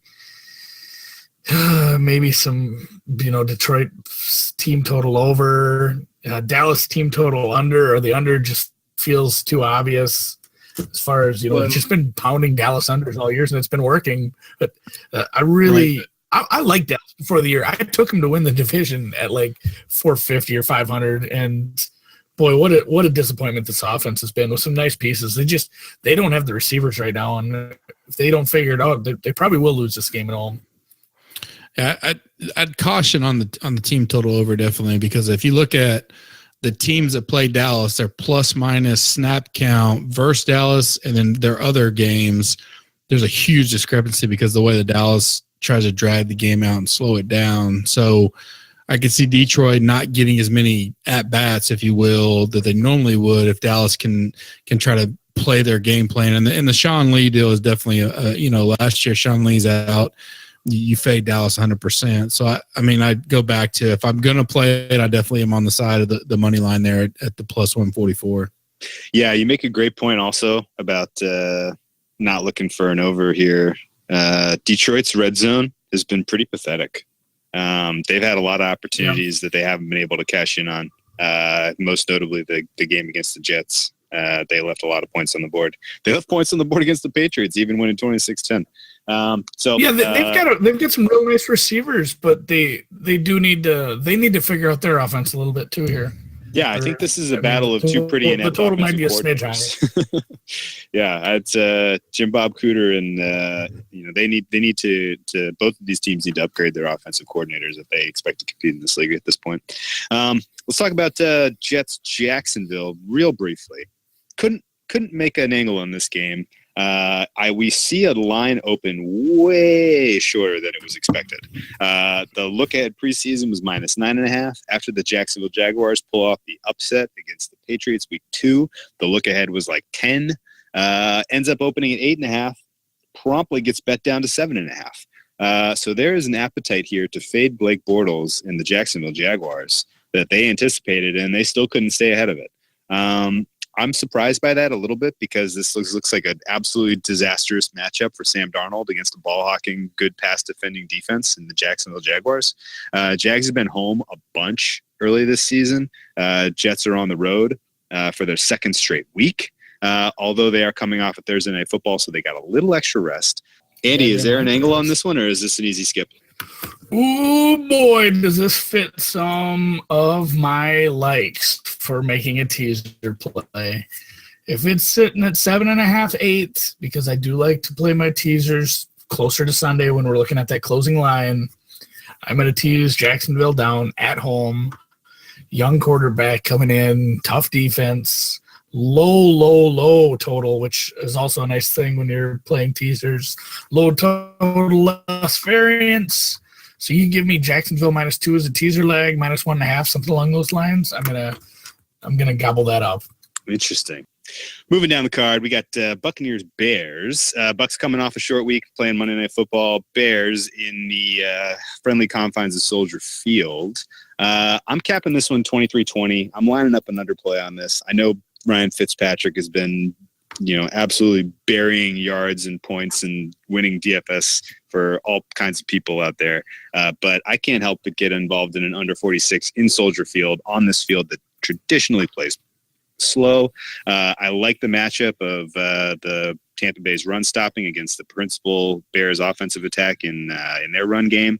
I think we see kind of a really low score, grinded out type of game here with the Bears pass rush being able to disrupt what Tampa Bay wants to do on offense. Under 46 is my only real angle on this one. I'm skipping the total because I'm capping this right at about 3 points. Gup, anything on this one, or you got to skip here? Pretty much a skip. I may lean Tampa Bay. I worry about the quarterback situation and the kind of culture, and I could actually see like a Chicago first half here, and if things start bad, they bring Jameson, which I don't really necessarily agree with. And then you could look at how the game finishes out, but I would pass. Just too much variables for me. If I had to make a hard play, I would take Tampa Bay in the plus 2.5 because I think Chicago's a little bit overvalued in the market today, me personally. I don't disagree with that. Andy, you get a look on this one? Yeah, I agree with that too. Trubisky still, he only played like 8-9 games in college. He's only played less than a dozen NFL games. Learning curve. He's inaccurate at times, and that's a good way to kill a drive is when you overthrow a wide receiver. Wide open receivers, just overthrow them by gobs. It's looked bad at times. The offense needs a little work. The defense obviously is there. The under feels right. I think Tampa's faced some defenses, 2 pretty bad defenses that we knew were going to be bad coming into the year, and then Philly, man. They're having some troubles of their own. So this might be the first time they actually play a good defense. I like that under lean. I'm staying away for now, but boy, that's not a terrible look. I don't like some of the uncertainty. I really like this one. I really like this one. I saw 40. I was like, oh, baby, I can't wait to get on this. Let's flip the script a little bit and talk about a little bit more controversial one. I've advocated for 3 unders so far. In a year and in a week where in an early part of the season where we've seen nothing but points, I'm going on 3 unders so far. They did change the rules to kind of help with unders. So good luck. Let's talk about an over. Eagles Titans. I got over 41.5 on this. I know we haven't seen very impressive offensive performances from the Titans, but I think you have a pretty decent matchup here against a Philly defense that is underimpressed so far this year. They're not tackling well. They're not playing particularly well. I think that Colts-Eagles game probably should have been an over, even though there was only 36 points or 36 points scored. You look at the box score, that looked like it could have been a much higher scoring game.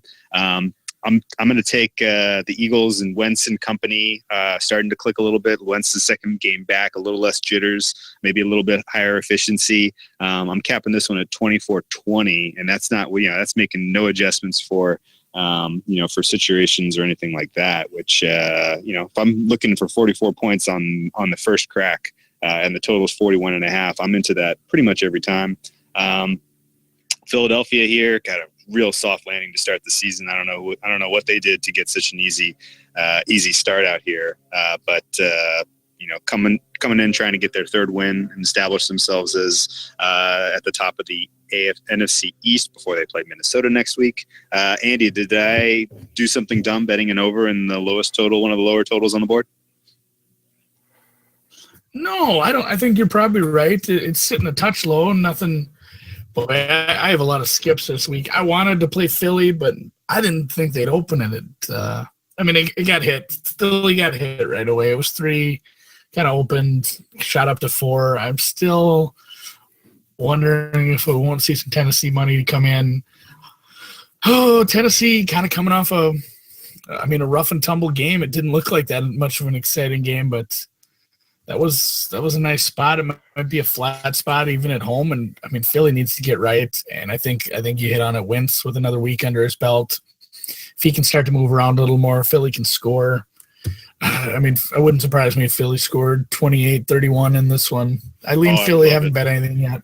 Yeah, the Philly defense hasn't looked as good on the road. We've only seen that one game where they gave up everything that Tampa Bay wanted. Gup, you think Philadelphia is for real and that they're contenders in the NFC, or are there red flags with them? I would lean more towards the for real. I stayed away from Wentz return game last week, DraftKings betting, all that kind of stuff. or DraftKings. My second highest play of the week last week was the Colts. Love them +6 at home against a coming out party for Wentz. I didn't think they'd open up as 4-point favorites on the road. So that kind of just tells me I would assume Vegas lays is saying they think they're going to win pretty heavily. So I would lean the spot on the Eagles -4. And I think Wentz gets even more back into his normal flow and shows what he did last year. Definitely would agree with you on the over if Wentz can come out here and show what they expect, unless there's some crazy weather or anything like that. But I like your over 41 for sure. Nice. Let's blow by this one, Seahawks Cardinals. Unless someone has a very strong take. Josh Rosen's first ever game as a starter. Seahawks, God knows what you're going to get. I don't understand the identity of either of these teams. What do you think, Gup? My strongest dog of the week. Oh, I like this. Oh, okay. I like it. Carry on. Yes. Carry on. Make your case. Make your case. Yeah. I will take the Cardinals. Seattle goes back home last week for the first time of the season. I don't think a lot of people realize that. They went road home. They go up against a porous Dallas team that struggles on offense. Arizona has weapons. So you get a young blood out there. Obviously, I love Sam Bradford, Boomer Sooner, but not the guy for this spot. Rosen, I just go back to last year. You watch him sling it down like 100 at half, and he comes back and wins the game. So he's going to be fired up and ready to go. This isn't the Seattle, doomsday defense that we saw in the mid-2000s. So I actually like Arizona to win outright at home. New blood. David Johnson has a huge game. He'll be my play of the week in DraftKings. Finally under the 7th. Yeah, he's in the 6,000s, which for the season it makes it. I wouldn't shy away from the over either if I was going to lean that way. But my dog of the week is the Cardinals at home +153. I love it. Okay, I love this. I'm going to put a note in that, and I may end up adding that as well. I bet the over in the Raiders-Browns game. I'm capping this 26-24. I'm looking for about 50 points. The over-under was about 44.5 or 45. I ended up over 45 at +100 here. I'm, again, kind of going back to the well here. This Raiders defense is not good. They fall apart towards the end of games. Cleveland Browns, Baker Mayfield, 10 days to prepare for this game. He's gonna score. He's gonna score some points. I like Browns are they're frisky as a 3-point road dog here, but the Raiders at 0-3 desperately need a win. Playing on the dirt, so I couldn't really talk myself into backing the Browns. So I'm just gonna go over 45 and watch the Raiders' thin defense crumble in the second half. Andy, you gonna take a side on this? Yeah, and not a posted play from last week, and also not a smart play, but. Basically, if you want to count, all my football plays are 1 unit. So I bet 6 units on Miami second half because I was at the game about, I'd had some beers. And I think that's going to kind of be a recurring theme with Oakland. Somebody had even said, like, Oakland first half, Cleveland second half. I definitely see that. If Cleveland it's just going to be like the Rosen game. I guess I was going to say on that too, with Mayfield and Rosen getting a full week of prep with the offenses. I think that's going to be highly beneficial, and definitely if Oakland does anything in the first half, again, maybe not to the extent of last week, but I would not be afraid to fade Oakland in the second half. They are hot garbage, don't make any adjustments apparently, and they're so bad at the end of the game.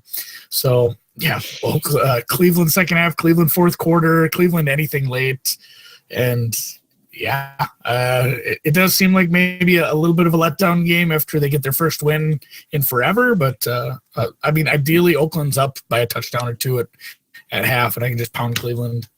I like it. Baker Mayfield, the real deal. Gup. Is he ever going to lose? Is he ever going to lose? Yeah, not anytime, not this week. So I'm eyeing a little all dog money line parlay that I may release, and I only released one last year, and it was a 5-teamer, and it actually hit. Oh, this is now we're talking. A major hit. Now we're talking. Yeah, it was a major hit. had a ton of people laughing at me when I released it. So I screenshotted them just in case. And when it hit, Cleveland wins this game. Okay. Baker, not only is he that good, he is. He's not too far off from Mahomes, if not better overall. He just doesn't have the skill players that Mahomes has, and that's not the homer talking to me. Mahomes has been great, but what he brings inside a locker room, and I've had the privilege of being, around that program, and he's a difference maker. And you saw it in the second half last week with what the motivation those guys came with. And I know like Cowherd and them are questioning this spot, and everybody's hyped up. But it's really not. I just go back to the Willies and Joes here, and I think Cleveland, who has played team, yes. they played the Saints, they played the Steelers, and their defense is damn good. And so you give me 2.5 on the road with the Baker, and the D's going to keep them in the game, and that's the key here. It's not how great Baker is, that I think the defense will give him enough at bats that he'll make stuff happen, and they win the ball game. Ooh, I like this. Okay. Well, let's hope for Oakland to get out to a little bit of a hot start, and Cleveland just comes storming back and get the win, cash the second halves, and get the total over 45. That's gonna be fun. Can't wait for this weekend. I can't believe I'm excited for a Browns game. This is the greatest. Makes Sunday ticket worth it for me, because no way that'd be on TV otherwise. No chance. 0.0. Let's talk about Niners Chargers for a hot second. Niners obviously in a terrible situation, losing Jimmy G for the season. CJ Beathard coming in, going on the road against the Chargers. Granted, not a ton of home field advantage there, but the Chargers desperately looking to get right after a slow start to the season. I couldn't find an angle in this one. I don't really, blame anyone for backing Chargers team total over. Maybe I know that's a look Andy looks at. What do you think? I do like that total. I was just gonna say they've scored in bunches. They're going to get the ball back a lot. I'm capping Beathard to throw a couple picks, maybe some turnovers. I think Rivers has the ball in his hands a lot. I'm not even afraid of the -10. I think this is a giant drop-off. Garoppolo was playing well, and Bethard, whatever we want to call him, it's a big drop. I mean, a 4 to 6 point drop when you lose a quarterback that was playing well and go to, an old school Big Ten quarterback like this. I think Chargers win going away. I did grab some -10, and that team total is going to look tempting at about 20. What are we thinking? Probably 28, 29? Yeah, right in that range. Yep. Yeah, this just screams like the Chargers are going to score a bunch of points because they have against better defenses. Good point. Gup, Niners making it into your money line lay? No, probably not. No. They have an implied team total of around 18. I would lean under pretty strongly here on the game if I was going to do anything. And I love Gordon as a DraftKings play this week. That's about it. I love it.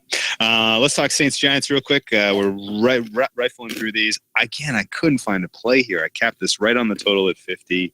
I got the Saints winning by 4, 27-23.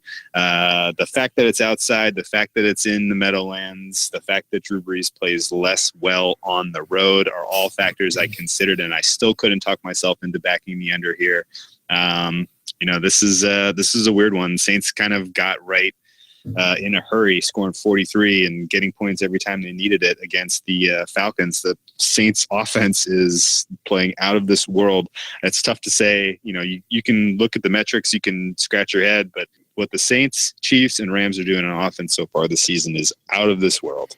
Nothing would surprise me from a 40-0 blowout to, a 21-21 kind of game here, because, there's so many variables. You got an angle here on the side or total, Gup? This is a game where I try to do the reverse number deal, and I go, okay, so the Vegas is telling me the Giants are a 9-point road dog at the Saints, and I don't know if I could lay 9 with the Saints at home. 2 weeks ago, this line probably looks like Saints -4.5. I agree with that. Shoot, we lost Cup again. Andy, how do you approach this one? You still got me? I don't. I think New York got their offense right. They do have a decent offense. I think Shermer, being an offensive guy, it was never in doubt. It was going to improve. They have the weapons, even with an aging noodle arm piece of shit quarterback. I think the total is probably about right. And, I kind of like New York as a bit of a live dog here because it's a real plug your nose, take a team who hasn't looked real great most of the year against Drew Brees was able to do it against a beat up defense in the fast track, but you go up to the Meadowlands, this will be kind of interesting to see what the weather's going to look like up there because if there's any weather involved and all, I'd be definitely backing I'm going to say back the Giants and Eli. Saints defense, especially if Saints money comes in too and it gets up. If it gets up to 4.5 again, and with some Saints money showing, I would definitely look at the Giants. Okay. Well, let's talk about the primetime game. It's a good one. We saw the Pittsburgh Steelers in primetime last week get a win that was not well deserved. I saw a lot of people celebrating Pittsburgh winning that game. I was on the side as well. I was happy. But that was kind of a fraudulent win if I'd ever seen one. It took incredible fumble luck. It took some tipped picks. It took some incredible flag luck to get them home against Tampa Bay last week, which puts them in a precarious situation, I feel, hosting the division rival Baltimore Ravens, who have weapons this year. They have a sharper Flacco. Flacco took care of business against the Broncos at home last week. Granted, it was a terrible spot for the Broncos. Flacco now goes down to Pittsburgh, where they've played well against this defense in years past. There is a little bit of line value missing here. We were expecting to see Pitt -6. It actually opened up Pitt -3.5. So in your just line value shopping, it's probably with Pittsburgh. But this defense is not good. They only got the job done last week because of turnovers and flag luck, in my opinion. And if the Baltimore Ravens can play a cleaner game, I think they get their first division win and move into first place in the AFC North. When's the last time you've seen a Baltimore-Pittsburgh game lined with a total this high? I don't know that I've ever seen one in my betting years. What about you? I'm back, just in case you're 50. wondering. Oh, there you go. What's up? I mean, this used to be such a just black and blue, grinded out, AFC North defensive battle where you'd see some low 40s, maybe even lower totals. I'd have to go look. It'd be interesting to see some of that historical numbers. But, boy, yeah, the offenses are clicking and the defenses are, in the case of Pittsburgh, they're just not good. And then in the case of Baltimore, they've got suspensions and injuries. So this is a high-ass total. It's kind of wild seeing that. I do want to lean Baltimore, but I don't love some of the, the Mosley and Jimmy Smith. That's tough. I feel like 50 might even be low. This could be an over game. I'm going to bet over 50 in a Baltimore-Pittsburgh game. Feels kind of silly, but crazy. I know. I had to talk myself out of the under. I had to talk myself off of the under in this one. I think that's probably the right side, but I wanted Baltimore more, to be honest. I like Baltimore in this spot. I like them to score points against this Pittsburgh team. I should have backed them on the money line, but I wussed out and took +3. Gup, does Baltimore money line make it into your dog lay? No, not yet. It's a pencil mark, but I do. One of my plays I have in there is I like the first half under 26. I like this to start as a little bit of a chess match. Typical, like you guys just talked about, was a bang 'em type game, and so I definitely would like the under in the first half. Maybe they get going after some adjustments, but if I was going to play right now, that would be my play for the Sunday night game. I like it. CJ Mosley is day to day. He's back in practice. I really hope he's out there. He's only dealing with a bone bruise. That's a huge difference maker. Maybe wait and see on confirmation before betting Baltimore if you're like me and you like the Ravens, the Rave Dogs on the road here. I'm capping this narrow win for Baltimore, 25-24, but I like that look. First half under 26. That's definitely going to make it on my card somehow. Good stuff. Should we wrap this up? This was a great pod. Great job, guys. Gup, thank you so much for your time. Thank you so much for everything you do on Twitter, informing the people, helping them understand how to handicap and play the market in golf. I wish you nothing but the best and continued success. And certainly appreciate the opportunity to come on and enjoyed it with you guys, and would love to do it again. Oh, absolutely. Yeah, thanks for fighting through the storms there. We lost you a couple times. You get what's the name? What storm do we got down there right now? Oh, hey, I saw it this morning, tropical whatever, some kind of, it's weird here. I've never been, Dallas was a little different than Tulsa, but here it can be nothing, and 2 seconds later just pour for like 5 minutes and then goes away. And so you kind of get some of that tropical stuff coming in. So it's a weird, getting used to it for sure. I love it. Well, thank you again for your time. Check out at I am the Gup or I am Gup. I can't remember. The Gup. Yep. The Gup. I am the Gup. And Gup's Corner and gupscorner.com. Lots of resources for you out there, especially if you're like, I've always loved watching golf. I want to get into betting it. I need to understand some of the basics. You will not be disappointed. I feel pretty honored to have you on the pod, to be honest. So thank you for your time. And, we'll reach out to you again in the future when we have interesting stuff for you. Yes, sir. Appreciate it. All right. All right. Have a good night. Best luck this week, Andy.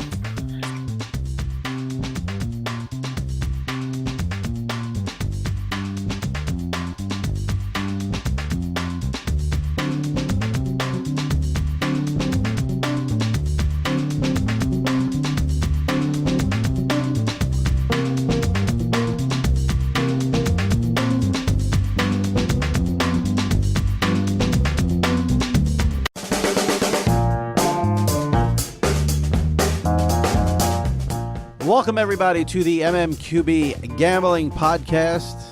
I'm your host. Not really a host. I'm a co-host, but I have to intro, so I'll say host. Jimmy Traina, with my co-hosts, senior editor of MMQB, Gary Gramling, his brother, managing editor of the DRF Sports Forum, Scott Gramling, week 2 in the NFL. I went 2-1-1 in my best bets last week. Gentlemen, how'd you guys do? 3-1 for me. And Gary? 2-2. Even Steven. We all, look, I mean, you always have to throw the caveats in. We all had the Giants, right? And if they just, what were they, about a foot short of that 2-point conversion, would have covered or would have pushed. We got it at 3. And this is a gambling podcast, so we got to stick to the lines and all that. But NFL coaches still have no clue about when to go for 2 points. There was no way they should have went for 2 there. You were so angry about that, Jimmy. Because if you missed the 2, you're down 5. Jacksonville comes down, kicks a field goal. Now you're down 8. You have to get a touchdown and 2 points. Just kick the extra point. Go down 4. There's 10 minutes left in the game. NFL coach is still clueless with the 2-point. I would have gone for 2. But I wouldn't have handed the ball to the guy who was out of breath after just running 80 yards or whatever it was for. I know it was an 80-yard touchdown, but the amount of yards he ran to get into the end zone, I don't think you just hand it to the guy in the 2-point conversion. Anyway, cost me from a perfect week, but hey, we're moving on. So I had winners with the Rams and Bears, pushed with the Broncos, lost the Giants. What were your picks, Scott? I had the Rams, Panthers. And as half the free world knows, I loved the Chiefs. And Gary, what did you have last week? Oh gosh, let's get the Cardinals out of the way and never speak of it again. I had the Panthers and the I lost the Giants too. I had the Panthers as a winner, and who was my other one? That was Giants. The Rams. Sorry, yes, the Rams. Yep. And if you go back into the archives, Gary, the 2 teams Gary was on in the preseason were Arizona and Detroit. But we'll skip that. We'll get right to the Week 2 Lions. I'm jumping off one bandwagon, and it's not the Lions. All right. Sticking with the Lions for now. That's a tease for the show. Speaking of the show, this is the MMQB Gambling Podcast. We're here every Friday MMQB, though, their feed has podcasts every day of the week except for Tuesday. You can check them out on themmqb.com, Apple, Stitcher, Spotify, wherever you listen to podcasts. So check out all of the NFL podcasts we have on SI.com throughout the week. And I, of course, have the SI Media podcast every Thursday. This week's guest is Gus Johnson, and it was a very good interview, so check all that out. They're all very good interviews. Yeah. You do a great No, job. they're not all good. They're not all good. I rarely come away like, that was really good. Gus was really good, I have to say. You pull some good guests, Jimmy. I try. You pull some good guests. I try. Man. So Who doesn't podcasts, love talking to this guy? so podcasts all over SI.com. Gary's on a bunch of them, and probably on all of them talking about the Cardinal Lion NFC title games that he expects this season. Monday morning, I was just softly weeping about the Cardinals. All right, week 1 in the books. Week 2 is here, and this is, I think, always the trickiest week of the betting season because You said that last week, Jimmy. No. Week 1, you like to lay low to see what the teams okay, are doing. got it. Week 2, though, is all about the overreaction to week 1. The false confidence. Yes. And you throw out everything you thought before week 1, all based on what you saw last week. No, we throw out everything that Gary thought before week 1, and the rest of us move on. I will Sorry. mention Arizona and Detroit about 5,000 times in the next 40 minutes. All right, let's get it going. Week 2 in the NFL. We started off with the Redskins. Blasted Gary's Arizona Cardinals last week, giving 6 points at home to the Colts. Big total here, 47.5. Gary, I'll let you get it rolling since I keep teasing you about Arizona and Detroit. Washington -6 versus Indy. Yeah, not crazy about this one. I'm curious to see the game flow here. I mean, Alex Smith is a game flow dependent quarterback. If they have to play from behind at any point, they're going to be in some trouble. I mean, look, the Colts aren't a defensive juggernaut, but you put Andrew Luck out there against what's an interesting but sort of mismatched Redskins defense, I'd say. I wouldn't be surprised if the Colts jumped, maybe 10 points in the first quarter type of thing. I could see that scenario. Like I said, I'm not crazy about it, but with the 6-point spread, I'll take the Colts and the points. And Adrian Peterson, reborn in Washington after week 1. There's an overreaction people I think are going to have. Scott, I'm sorry. What are your thoughts? I'm glad we're starting with this game. I thought this was the hardest game on the card to pick. I'm not sure which way it'll go. Therefore, I will take the points. Don't love it. It's a game I'm staying away from. I think there's still too much uncertainty because of the amount of turnover for both teams in the offseason, and I do count Andrew Luck as turnover. I know he's been their quarterback for several years, but because he didn't play last year, let's see if he's for. That was kind of a fluky game a little bit to a degree with the Bengals last week. So I'm taking a wait-and-see approach with these two teams, staying away from it. If I had to take it, I'd take the Colts because of the points. The line here is high with 6, but I thought the Colts were one of the worst teams in football before the season started. On our podcast, which you can find in the archives where we did over-unders for the season, I said under 7.5 even if Andrew Luck is healthy. So I think the Redskins win the game, whether they cover. Like you guys, I don't know about the line. 6 is high, but I don't think the Colts are very good at all. So let's go on to the second game, and it's one of the better games of the week. Carolina, big win against the Cowboys at home last week. They visit the Falcons. Falcons at home giving 5.5, total 44.5. Scott, what do you got? Love the Falcons. I absolutely love the Falcons in this one. Falcons, this is a head-to-head series that has been dominated by the home team in recent seasons, and you look at the Falcons, what they've done against the Panthers, 8-2 at home in the last 10 between these division rivals. 7 of those 8 victories have been by 7 or more points, so I'm not afraid of laying the points here.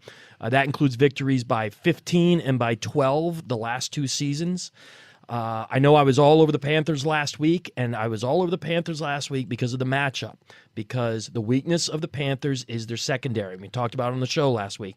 Dallas did not have the personnel to hurt the Panthers where they're most weak, which is in the secondary. Atlanta does. Julio Jones, last 6 games against the Panthers, has averaged 137.3 receiving yards. I think this is a case where the Falcons will hurt the weakness of the Panthers, which is the secondary. I think the Falcons look so bad in the Thursday night opener offensively. I think there's going to be some overreaction there to them. And I just think that having the extra 3 days to rest is going to be a key here. Now, I think naysayers might say Deion Jones is out, Keanu Neal is out. The defense is still fast, and I don't think Carolina has the kind of offense that can hurt Atlanta's defense. Atlanta's defense is still solid, not as solid as it was going into the season because they lost those 2 guys, but I love this game. I love the Panthers laying the points, and the Falcons. I'm sorry. I love the Falcons laying the points Right. against the Panthers. Thanks for correcting me there. And I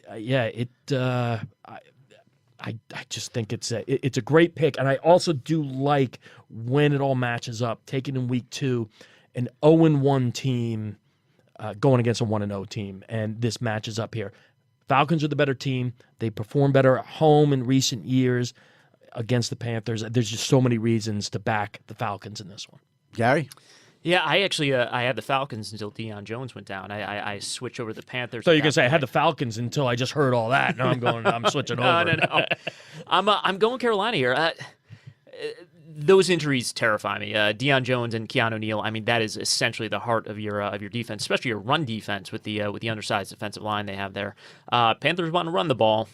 We'll see. I mean, it was a lot of bells and whistles with the option game in week 1, and once that stuff's on tape, it becomes less effective. But yeah, on top of that, look, I think Matt Ryan is going to be fine. I think Thursday night was an aberration there, but I don't know. I don't know if they're ready to pick it up right now. I think the Falcons, maybe this is one of those games. Panthers grind it out a little bit. Maybe Falcons win by a field goal in the end. I thought the 5.5 point spread was too much for me, though. I'm right there with you. I think that line is high, 5.5. Evenly matched teams here.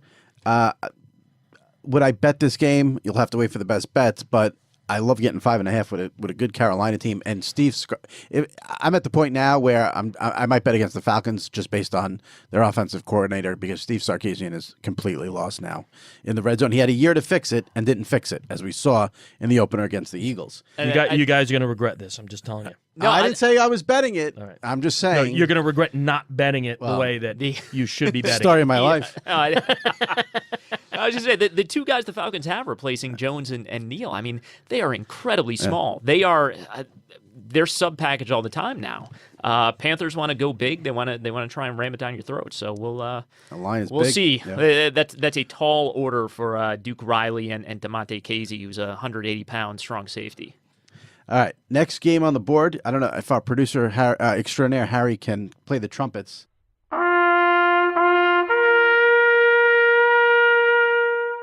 But we have some sad news. The Nathan Peterman era is over in Buffalo, and Josh Allen will get the start. It might just be on hiatus. I mean, we thought it was over after the first half of the Chargers game last year. It was over before it started, believe me. It should have been over after 5 interceptions in the first half last year against the Chargers on the road. Let's be honest. So Allen gets the start in Buffalo. The Bills are getting 7.5 points from the visiting Chargers as they come across the country after getting spanked by the Chiefs. Total in this one is 43.5. Gary. Yeah, I'm going Chargers in this one. They were all right when they had to come east last year in those early games. I mean, they. I want to pull it up real quick. Of course. The one thing about coming, the one thing is, I think that used to be a bigger factor than it is, because now, I mean, these guys are on planes that you can't even, or hotels basically. The travel isn't that bad. Teams do a much better job managing it than they used to do. And I've been to the league office where they build the schedule and they have all these signs all over the room about body clock and stuff like that. They came east. They beat the Giants for their first one last year. They hung with the Patriots. That was my favorite play of the year was Travis Benjamin running a punt into the end zone for a safety, which ended up costing them the cover in that game. And they took Jacksonville to overtime in a game that they botched on the special teams again, because that's what the Chargers do. In the end, look, I like Josh Allen as a prospect. I think he might be a superstar in 5 years. This Bills offense is not functional. They cannot do it. The only way they hang around in this game is something like fluky special teams plays, weird turnovers, stuff like that. Chargers will serve those up, but I'm not betting on that. The Chargers played so poorly last week, and I mentioned it last week once again. Joey Bosa out. If they were playing a real team, that might concern me, but it is the Buffalo Bills and a rookie quarterback who I don't love as a prospect. But Scott, what do you got on this one? Yeah, I don't like either side of this game. If I had to take it, I would take the Bills. It's just too many points to be laying on the road with a team I don't think is that good. And I won't go back into it. I went into it last week with the Chargers, and a mediocre team laying more than a touchdown on the road against any NFL team. And jury's still out on whether the Bills are an NFL team, but they do qualify as one at the moment. So staying away. If I had to take it, I'll take the Bills. Total here, maybe it's me. Let's know what you guys think. 43.5 seems high for a team like Buffalo, which you don't expect to score many points at all. I mean, yes, I did say Bosa's out, but even how many points are the Bills going to put up this week? If I had to bet, I'd take the over. You would? Yeah, I think it just feels to me like a very mistakey Keystone Turnovers, Cops type yeah. of games. Six here and there. And somebody's gonna be dropping punts and stuff like that. It's gonna be an ugly, sloppy game, but not in a defensive battle kind of way. No. I think in a more ineptness kind of way, and that often leads to overs because of a lot of mistakes where you should not be making mistakes. Yeah, I mean, Allen is boom or bust. I think they score any touchdowns are going to be of the 40 or 50-yard variety, and it's probably going to be a lot of turnovers too. All right, let's move on to little division battle here. The Texans, 2-point favorites on the road at Tennessee. What a rough Sunday for about 87 hours in Miami. Total 44 and a half. Scott. I'm going with the road favorite here. I am taking the Texans. It just, what a horrible first week for the Titans. I don't want to, I really try and stop myself from overreacting to the first week, but, not a lot of positives to take away from that game. And I just think when you look at the Texans and the kind of upside they have, I feel like, they've had the Titans' number in recent years, 11-3 against the spread in games played against Tennessee since the start of 2011. For those reasons, I'm leaning a little more than slightly toward the Texans here. Yeah. Yeah, I'm going Texans. I'm going a little bit stronger in the Texans here. Like Scott said, terrible first week for the Titans, terrible summer for the Titans. A new coaching staff in there. That's a good point. Their entire defense has been it's not the devastating, it's not the headlines of, torn ACL, all this stuff. They had 4 draft picks. Their first 2 draft picks were both hurt all summer. They can't get on the field. Morgan's banged up. Arakpo's banged up. They are severely running behind on defense with where that defense should be. And on offense, they lose Delaney Walker last week. Delaney Walker out. Delaney Walker is top weapon. He's the focal point of that offense. They're Which is a problem, but yeah, you're right. Yes. They're in trouble here. Bill O'Brien 7-4 against the spread versus division opponents on the road, and 4-0 as a road favorite as the Texans head coach. So I'll go Texans on this one. Nice little bounce back game for Houston as well after a sloppy start in New England. This is probably the game, the game I have the least amount of feel for all week. I think the Texans are better. But, given 2 on the road here, who knows how Tennessee is going to react. Gary's right. Injuries on defense, Delaney Walker out. We'd tell you Houston -2 is the play, but not a game I don't love.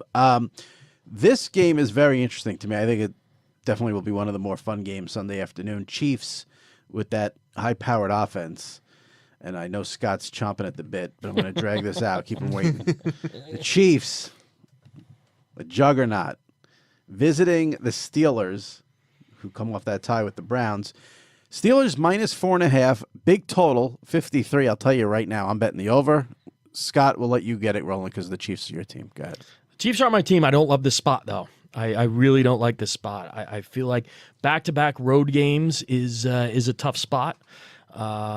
Since the start of 2009, a Week 2 road team that had to play on the road in Week 1, 6-24 straight up. And the average money line on that was less than +110. So those are, and the average final score, the point differential was 7 points. So the home team won by an average of 7 points in those 30 games. I think this is a Steeler team that is tough at home, and I think it's a tough spot for a young quarterback. So because of that, and you know how much I love the Chiefs, I'm leaning ever so slightly to the Steelers on this That's one. gotta hurt. I was gonna say. You know what? You have to look at it week in and week out, and I do love the Chiefs. I loved them last week. I love them in the division because they dominate the division. But I think this is a very tough spot for them, and I do feel like the Steelers are going to. That was kind of an aberration, that game against the Browns. I feel like the Steelers sort of packed it in after 50 minutes and the bad fumbles at the end and all that. The Steelers should be every bit as good as the Chiefs, and with the home field advantage, it's a tough game. I wouldn't play the game. If I had to, I would go with the Steelers. Gary? Yeah, I'm going Steelers. I will say the only thing that gave me pause is the Joe Hayden injury, and I wonder if that sort of limits what the Steelers are going to be able to do defensively. Andy Benoit and I talked about this on the Deep Dive podcast. What day of the week? Plug it properly. There you go. It's coming out. No, it already came out. Today's Friday. It's already out. Check it out. It's a fast week when you get into the season. Yeah, it's to beat Mahomes right now, I think what we have to do is it's disguise coverages, it's exotic blitzes and stuff like that. That's not what the Chargers do. That's not their defensive profile. That is what the Steelers can do. But with Hayden out, they can't cover. I mean, they can't cover Tyreek Hill. Sorry, you know how much I love Mahomes. I just love that. To beat Mahomes, it's so great because. We're already talking about him like that. In his two previous NFL starts. In the larger picture, that's how you beat any young quarterback. I hear you. You show him new stuff, it's not the speed of the game that gets to young quarterbacks. It's the new stuff they see that they don't see in the preseason because no one does it there. I just love the level of respect that he is getting. I don't have my Mahomes jersey yet, but it'll be soon. No, and I mean, you guys remember last year after Ben threw the 5 picks against Jacksonville, and everyone said Ben's done. Ben was not done. Right. If you didn't follow the rest of the season after that. Look, it's going to be a beautiful day in Pittsburgh. Steelers are going to roll up points here. I'm a little bit nervous about the over, though, Jimmy, because what the Steelers have done the last 2 times they played the Chiefs, they get in those 3 receiver packages. The Chiefs have that sort of small front that they put up, and then the Steelers just ram the run down their throat. Listen, I think this is going to be up and down points, whether it's running, passing. The -4.5 for the Steelers, I don't have a feel for, but over 53, I think this game's got 37-28, 34. 30 written all over it. It's the Mahomes factor. Say it, Jimmy. Mahomes factor. Well, it's not just Mahomes. I mean, the Chiefs have weapons all over the place. I think the Chief defense stinks. I don't think the Steeler defense. Everyone thinks the Steelers have one of the top defenses in the NFL. No. I think we're going to see on Sunday that you're going to be able to move the ball on Pittsburgh. I see nothing but points in this game. I don't see many defensive stops in this one. So I like the over big number. And when you have a big number like that, it usually scares off some people. That's when you go over. Just a little tip for you there. Yeah, that's good. All right. This game here is very interesting. I'm going to contradict myself when I analyze this game, but the Jets are at home giving 3 points to the Dolphins. The total is 43.5. The reaction to the Jet win on Monday night, to me, is over the top for one reason. Darnold played great. You want to say the Jets have a quarterback, Darnold's the future. I have no problem with that. But then when you come out after the game and you say you knew every play that was coming, well, then you should blow out the team. So let's relax a little bit with how bad they beat the Lions. Having said that, I love the Jets -3. At home, rookie quarterback, crowd's going to be fired up. I don't think the Dolphins are any good. I mean, they beat a bad Titans team at home with, rain delays all over, big deal. You're only laying a field goal at home. That crowd's going to be insane. And the Jet defense is good. I love the Jets -3 in this game, although it's not based off of last week. Like I said, you don't want to go crazy off week 1. So it's not based off blowing out the Lions. And again, take the blowout of the Lions with a grain of salt because the Jets got 5 interceptions claiming they knew every play. So you're supposed to win that game.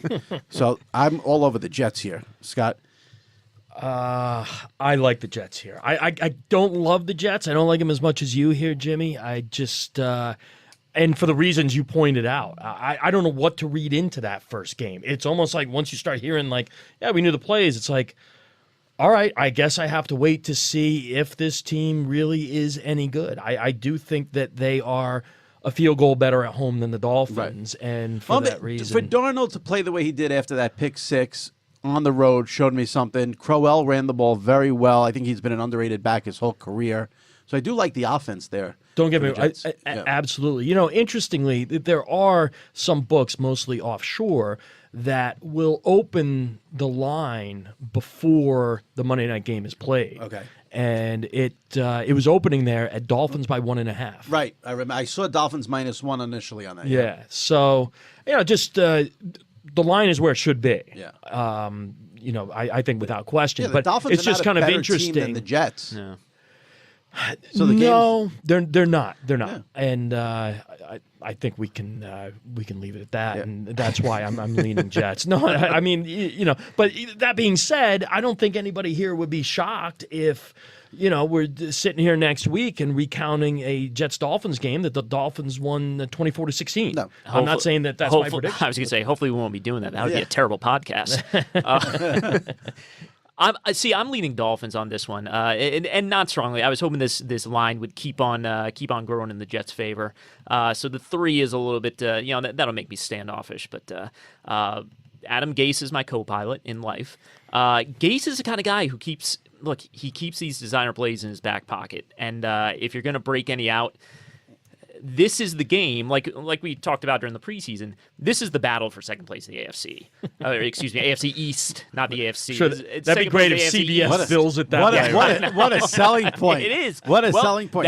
That's why we're doing a podcast about it next week. The Bills, the division's so bad. We know the Patriots going to win, and the Bills are so shitty. Here's the game of the week to determine second place. But these really are in the AFC. These are 2 wild card contenders. Right. So if you're Miami, you can steal this game on the road. Look, 1.5 lead over the Jets. You're going to get him in Miami later. I think Gase is going to keep some stuff in his back pocket and break it out this week. But like I said, I wish it just crawled to like 3.5, 4, 4.5, something like that. That would be a little much. I like how you say Gase has these plays. His quarterback is still Ryan Tannehill. Just remember that. It is. I'll just say this. My favorite Gase play was, you remember when they almost upset the Seahawks a couple of years ago early in the season? Yeah, in Seattle. I think it was the opener, actually. It was week 1. It was. Gase ran this play for Kenny Stills that he had run variations of it over the course of his career. It was literally a play that he probably had in his back pocket for years and was going to break it out at a big moment, and he broke it out. Comes wide open, no one's near Kenny Stills, and he drops the ball. And what would have been a game-winning touchdown. And this would be a big moment in second place in the AFC. This would. You never forget a game like this. We've talked too much about Jets Dolphins. I've already forgotten about All right, here we go. This will be a week 2 overreaction game for sure. The Eagles giving 3 into Tampa Bay. Fitzpatrick has the total in this game and now at 44. Gary Gramley, what's going on? I actually, I hated this game. I'm leaning Bucks only because I think Foles is. I think it's part Foles is a pumpkin again. I don't want to overstate that. I think he's still he's fine. He's fine. They just don't have weapons right now. Bucks are better defensively. I know they gave up a lot of points last week in what was relative garbage time against obviously what's a very good offense. I think the Bucks hang around in this one though. As we see, I mean Fitzpatrick is. I'm actually. Some research scientists should create the quarterback playmaker scale, and it's going to be the Rodgers-Peterman scale. On one end you have Rodgers, the other end you have Peterman. These are the guys, the total boom or bust guys. Fitzpatrick obviously leans more Peterman for the most part, but like we saw last week, good Ryan Fitzpatrick, it can put up a ton of points. So I'm leaning Bucks. I'm not crazy about this. I think there's too much volatility on both sides here. Scott? I don't know, Gary, how you can say the Eagles don't have weapons in the passing game. Didn't Nelson Aguilar have like 22 catches for 24 yards in the season opener? I mean, it was something. I've never seen a passing game that's 2 yards in a cloud of dust, but that's what it was. I'm leaning slightly to the Eagles here. I just don't believe in the Bucks. I don't know what happened. I can't explain what happened week 1, but. Yeah, I normally look. I like road dogs early in the season. I cannot pull the trigger on the Bucks here, and I do think that the extra time, having the extra few days off, does make a difference. And I don't love the Eagles, but that's who I would If we take. would have done this podcast 2 weeks ago, Yep. and you would have seen Eagles -3 at Tampa Bay, you'd be all over it, all over it. Now, Ryan Fitzpatrick goes crazy in New Orleans, and it's, this could be close. No. Back down to earth for Ryan Fitzpatrick this week. 24-6 Eagles. So you like the under there, huh? I don't think the Bucs are going to score. The 48 points last week, you said it perfectly. Cannot be explained. Correct. No, listen, Mike Evans is a big-time receiver. Deshaun Jackson. They have weapons, but I feel like Gary disrespected the Eagles in his little summation there. Yeah, the offense is this. The Eagles won the Super Bowl. They came out week 1. Everyone was all over Atlanta. They came out, won that game. And I don't see them getting tripped up in Tampa Bay against Ryan Fitzpatrick. That's just me. I love this next game, not from a betting standpoint, but just to see what happens since we just talked about the Bucs. We go right into New Orleans. They get back-to-back home games to start the season. Saints giving 8.5 to the undefeated Cleveland Browns. Total here through the roof, 49. Scott, your thoughts on this AFC, NFC battle? Yeah, I like a big bounce-back game from the Saints. They're the far better team, and Jimmy, I'll kind of play off what you were just saying. If, sitting here, 7 days ago, 8 days ago, and you said week 2 you'd be laying less than double digits with the Saints at home against the Browns. Do you like it? Yeah, I like it a lot. And if you can't explain it from a Buccaneers perspective, you can't explain what happened from a Saints perspective, you can explain that they dropped 40 points on a below-average defense, and the Browns were also below average defense, although Myles Garrett did look good in that swampy wind and rain. He looked very good. I like the Saints here. I just think you can't be afraid of the number, and you can't overreact to week 1. It's just not that many points for a team that was considered top 5 going into the season against a team that was considered bottom 5 going into the season. And it's not like the Browns really showed you a ton. I don't know about the bottom 5. That bandwagon got filled up with the total went to 6.5 for the, I think from my perspective, they're bottom 5. Well, that's all that matters, right, Jimmy? I mean, let's be honest. That is true. But I do think, like you said, if you saw that line 2 weeks ago, you're salivating basically with the Saints at home, not even giving 10. Sure. Gary, what do you got? Oh, I love the Saints in this one. If you ask the Saints defense as a team, what was the easiest game you had last year? It was when they went to Buffalo and faced Tyrod Taylor. They just said, we're going to keep him in the pocket, make him beat us that way. He couldn't do it. That was of course 47-10, and you know why the Bills got that 10? Nathan Peterman leading the touchdown drive. That was what, did someone drop a pick and a deflection? No, everybody left the building. I was going to say that's what got him to start the following week against Chargers. But this is the thing with the Browns. You kind of wondered, okay, they new quarterback Tyrod is getting the start. Are they going to roll out some wacky option type stuff or something creative with Tyrod? They didn't. They had some creative stuff in the passing game, but they built the offense for Baker Mayfield clearly. And now, why don't they play Baker Mayfield? That's another conversation about the questionable decision making of the people running the Cleveland Browns. But they don't have an offense that can beat the Saints defense. They're going to play it the same way the Bills played it a year ago, where they're going to try and win the turnover margin by such a great gap that you can get a 6-1 turnover advantage and then tie a team at home. Is Drew Brees going to throw 4 interceptions in this game? I guess that's a possibility, and then I could see the Browns hanging around. But if this line was 18.5, I'd still be intrigued by the Saints. Bold statement. I'll just say this: I'm gonna go real hardcore X's and O's football analysis here. Nice. I will not bet this game. If I had to bet it, I'd bet the Browns only because everybody and their mother, like these two gentlemen, are betting the Saints and love the Saints. Gary's laying 18.5, so that means bet the Browns. All right, let's move on. Take the Browns and the 18.5, but and then take the 8.5 too. Yeah. Everyone in America will bet the Saints on Sunday, so you know what that means. The Rams coming off their Monday night victory in Oakland, laying 13. This is the biggest line of the week for all the people still in survivor pools after the Saints eliminated most human beings. Rams minus 13 at home against Gary's Super Bowl team, the Arizona Cardinals. The total is 45.5. We'll let Gary start with his Arizona. I just want to clarify on this for anyone who's listening for the first time here. Lions were my dark horse Super Bowl team, and I thought the Cardinals were gonna blow away their 4.5 win total.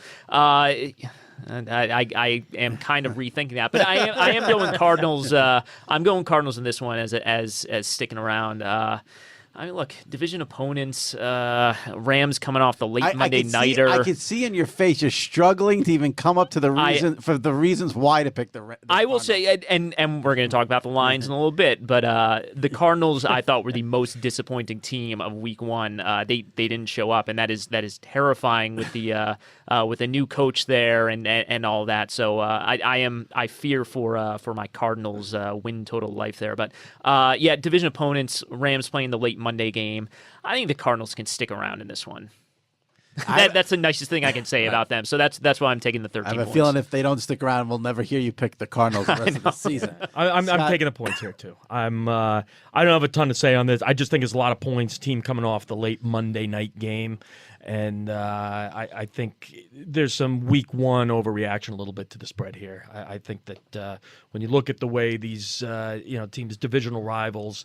I just think they're going to play a relatively tight game, not a 3-point game, but certainly a 7 or 10 point game. It's too many points.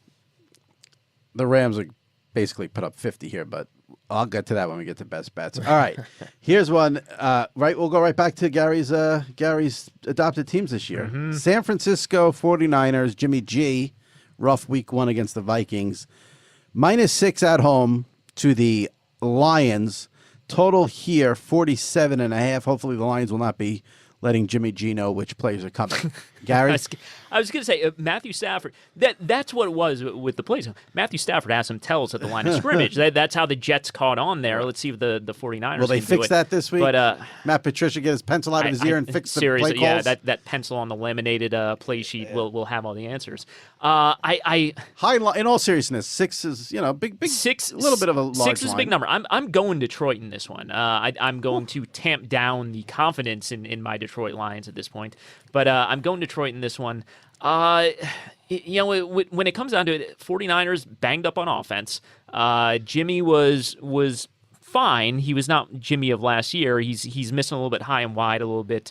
So we'll see. Right side of that line is banged up. Let's see if Marquise Goodwin is back. They're still figuring things out at running back. But I just want to point out, Lions, even though the Jets knew their plays, that was a 17-17 game 5 minutes into the third quarter. It fell apart when they had to start forcing the ball down the field, and then it turned into interceptions, and then it was Matt Castle time, and et cetera. But I'm going with Lions. The definition of a silver lining. Scott, what do you got on this game?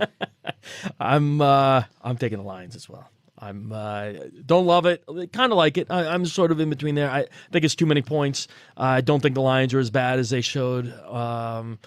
And I just don't think at this point the 49ers should be favored by that many points. Let's see them, kind of in that role. So, don't love it. Kind of like it. And I do think the Lions are significantly better than they showed, which I know isn't saying much, but it is saying much when you're playing against 49ers and getting that much points. Thanks for backing me up, brother. Yeah, I hesitated to do so, but I got to go with you on that one. All right, we go to the game of the week now, 425 CBS. Most of the country gets this one. The Jaguars coming off their victory against the Giants at home.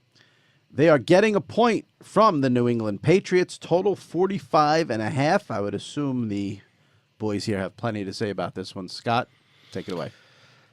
I just don't see how, and Jimmy, I'm sort of echoing things you've said in recent weeks, right? Mm-hmm. Until proven otherwise, why would you try to bet against this quarterback-coach combination? And would I be shocked if the Jaguars win this game? No, I wouldn't be shocked if they win this game. Line's only one. Line's only one. But, I mean, you just look at what's happened in recent history, and I don't see any reason to believe strongly enough that the Patriots aren't going to find a way to win this game. If you want, some recent history numbers to back it up against AFC South opponents in last 21 games against AFC South opponents, they're 21-0. Wow. Straight up. 14-7 against the spread. Straight up is even more relevant in this one because it's pretty much a pick 'em game. I just think that, you look at the Patriots, they're better on the road than they are at home, if you can believe that. But it is true. I mean, they're 11-1 straight up, 9-3 against the spread away from home against AFC teams since the start of 16. There's just so many things pointing in that direction. And what's on the field as well. I just feel like they're going to stop the running game, and they're going to put the ball in Bortles' hands. They did it in the AFC title game last year, and the Jaguars could have and in some ways should have won that game. But I think they're going to take their chances with it again, and I think you'll see Bortles, he's not going to have the game of his life, and I think he did in the AFC title game, and they still didn't win it. So for all those reasons, yeah, I'm taking the Patriots here. I wouldn't bet this game. I'm going to watch it. I'm going to enjoy it. I wouldn't bet it. The one thing I would say is I know I did this. I think last week in picking the Giants, I think I underestimated and disrespected the Jaguar defense a little bit. The Jaguar defense is very good. That was a crummy day out, too, though. Yeah. But that defense is legit. They played really well. Legit. And, this is a good test for them with New England coming in week 2. If they win this game, we know that, they're set up now for the rest of the season. But, again, I will rarely, if ever, bet against the Patriots. So I would stay away from this one. Gary? I'm going with the Jaguars lean here. I think this is their Super Bowl in week 2 here. Right. I just wonder how the sort of, that Patriots inverse offense with the running backs and the tight ends, with all the speed you have at linebacker in Jacksonville, I just don't think it's an ideal matchup. I think the Patriots might be out of weapons, not have enough on the outside to be able to beat this defense. So. Yeah, they've already been bringing in receivers right after week 1, the Patriots, so they want to get Gronk some help on that offense. This game here, we probably won't spend a ton of time on. Denver -6 at home against the Raiders.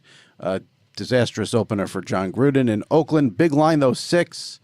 Gar, what do you got? Yeah, I Oakland coming off the late Monday night game and going to the thin air, I think is a rough combination. Obviously, they have plenty of a changeover going on there too. They were a little bit banged up after Monday night, so I'm going Denver here. Not that's tough to have the -5.5 when you're a Case Keenum team, but I'm leaning Denver here. I'll take the points. Yeah. I don't have a lot to say about it. I think Gary sort of segued in unintentionally there.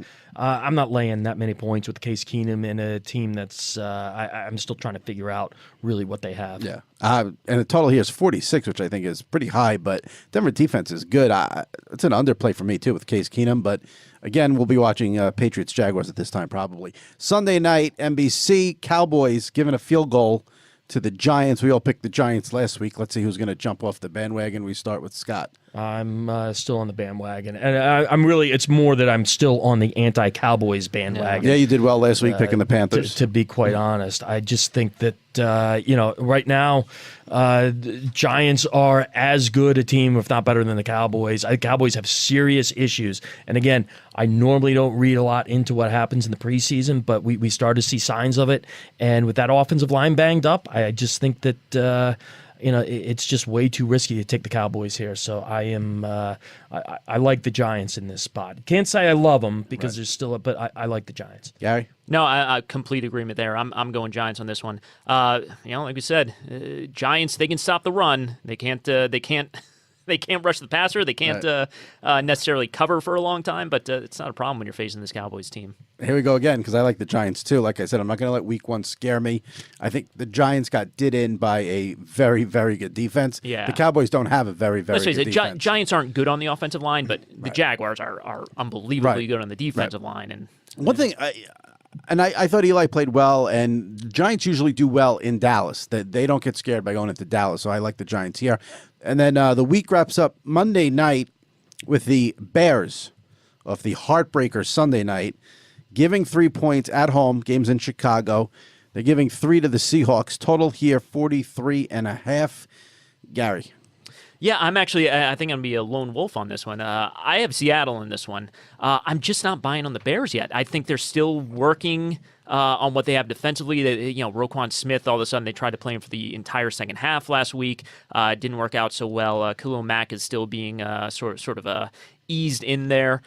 I would say Russell Wilson factor with the Seahawks. I mean, yes, they're not talented on offense, but Wilson can put up your 24, 27 points. I'm not buying what the Bears are doing offensively yet. And you saw it, everyone, if you were on Twitter Sunday night after the first quarter, this offense, it's the new age Bears, and then last 3 quarters. I think their last 8 drives the old were age Bears. It was 4 punts and a turnover on downs. And yeah, you have new coaches. I think they get a little tight. Lambeau Field, the Rodgers coming back. I will say, I know it's against the law. I hope I don't get arrested if there are any cops. I know it's against the law to say anything negative about Aaron Rodgers this week. If Kyle Fuller knows how to catch, Aaron Rodgers and the Packers lose and the Bears win. That to me, that game became about Aaron Rodgers. It was not. That game was about Kyle Fuller losing the game for the Bears. Bears should have won. I love the Bears this week. I think at home, the fans should be fired up. Khalil Mack is there now. Trubisky did not play well in the second half. I agreed. I think, this is a home road thing for me. If they were on the road this week, the Bears, I'd be nervous. I think at home, though, it helps them tremendously. And they should be 1-0 if their DB did not basically give the game away. Scott? You knew the moment that happened that the game was over. No doubt about it. Absolutely. And it's, you're right. I love the Bears here. I really do. And it's also, look, it's as much as I'm down on the Seahawks. And, I threw it out earlier, that 6-24 record. I mentioned earlier when I was talking about the Chiefs and the Seahawks, too, are back-to-back road games to start. Not a great road team to begin with. Pete Carroll, 2-11-1 against the spread in September games on the road. So I really do like the Bears a lot here. I think that it's a good matchup for them. I think it's a very weak defense for Seattle, and I think the Bears are going to win this one quite handily. Now, before we get to our best bets, the one game we did not talk about this week is the Packers, because they're at home with the Vikings going into Lambeau. As of this taping, the Rodgers injury, we don't know if he's playing, not playing. There's no definitive word. I think he's playing. I've had sources tell me he's going to play. I'll just say this. Whether he plays or not, I'm picking the Vikings. Again, the Bears should have won that game last week. I was not impressed with the Packers. I think they're very limited on offense. I don't think their defense is great. I think the Vikings are the real deal. So whether he plays or not, I would bet the Vikings in this game. What do you guys thoughts on this one? We don't know what's going on, but yeah, I was gonna say if Rodgers plays, I just wouldn't touch the game. I don't know what's going on with him. If he plays, I don't think he's going to be 100%. I think the Vikings are the better team. I think we talked about in the preseason. I think that I don't know if the Packers are a top 25 NFL team from player number 2 to player number 53. I agree. And because of that, I like the Vikings here. I mean, yeah, we have to see what the line is, but I think talking about it now, Vikings. All right, Gary, how many best bets do you have here in week 2 of the NFL? So I got 3. I got the Saints. Sometimes it's that easy. I have the Steelers and I have the Texans. Right, so Saints minus 8.5, Texans minus 2. Minus 2 at Tennessee, and then Steelers minus, what do we have at? Minus 4.5. Yeah, minus 4.5 at home against the Chiefs. So 3 favorites for Gary. Scott, your best bets. Love the Falcons.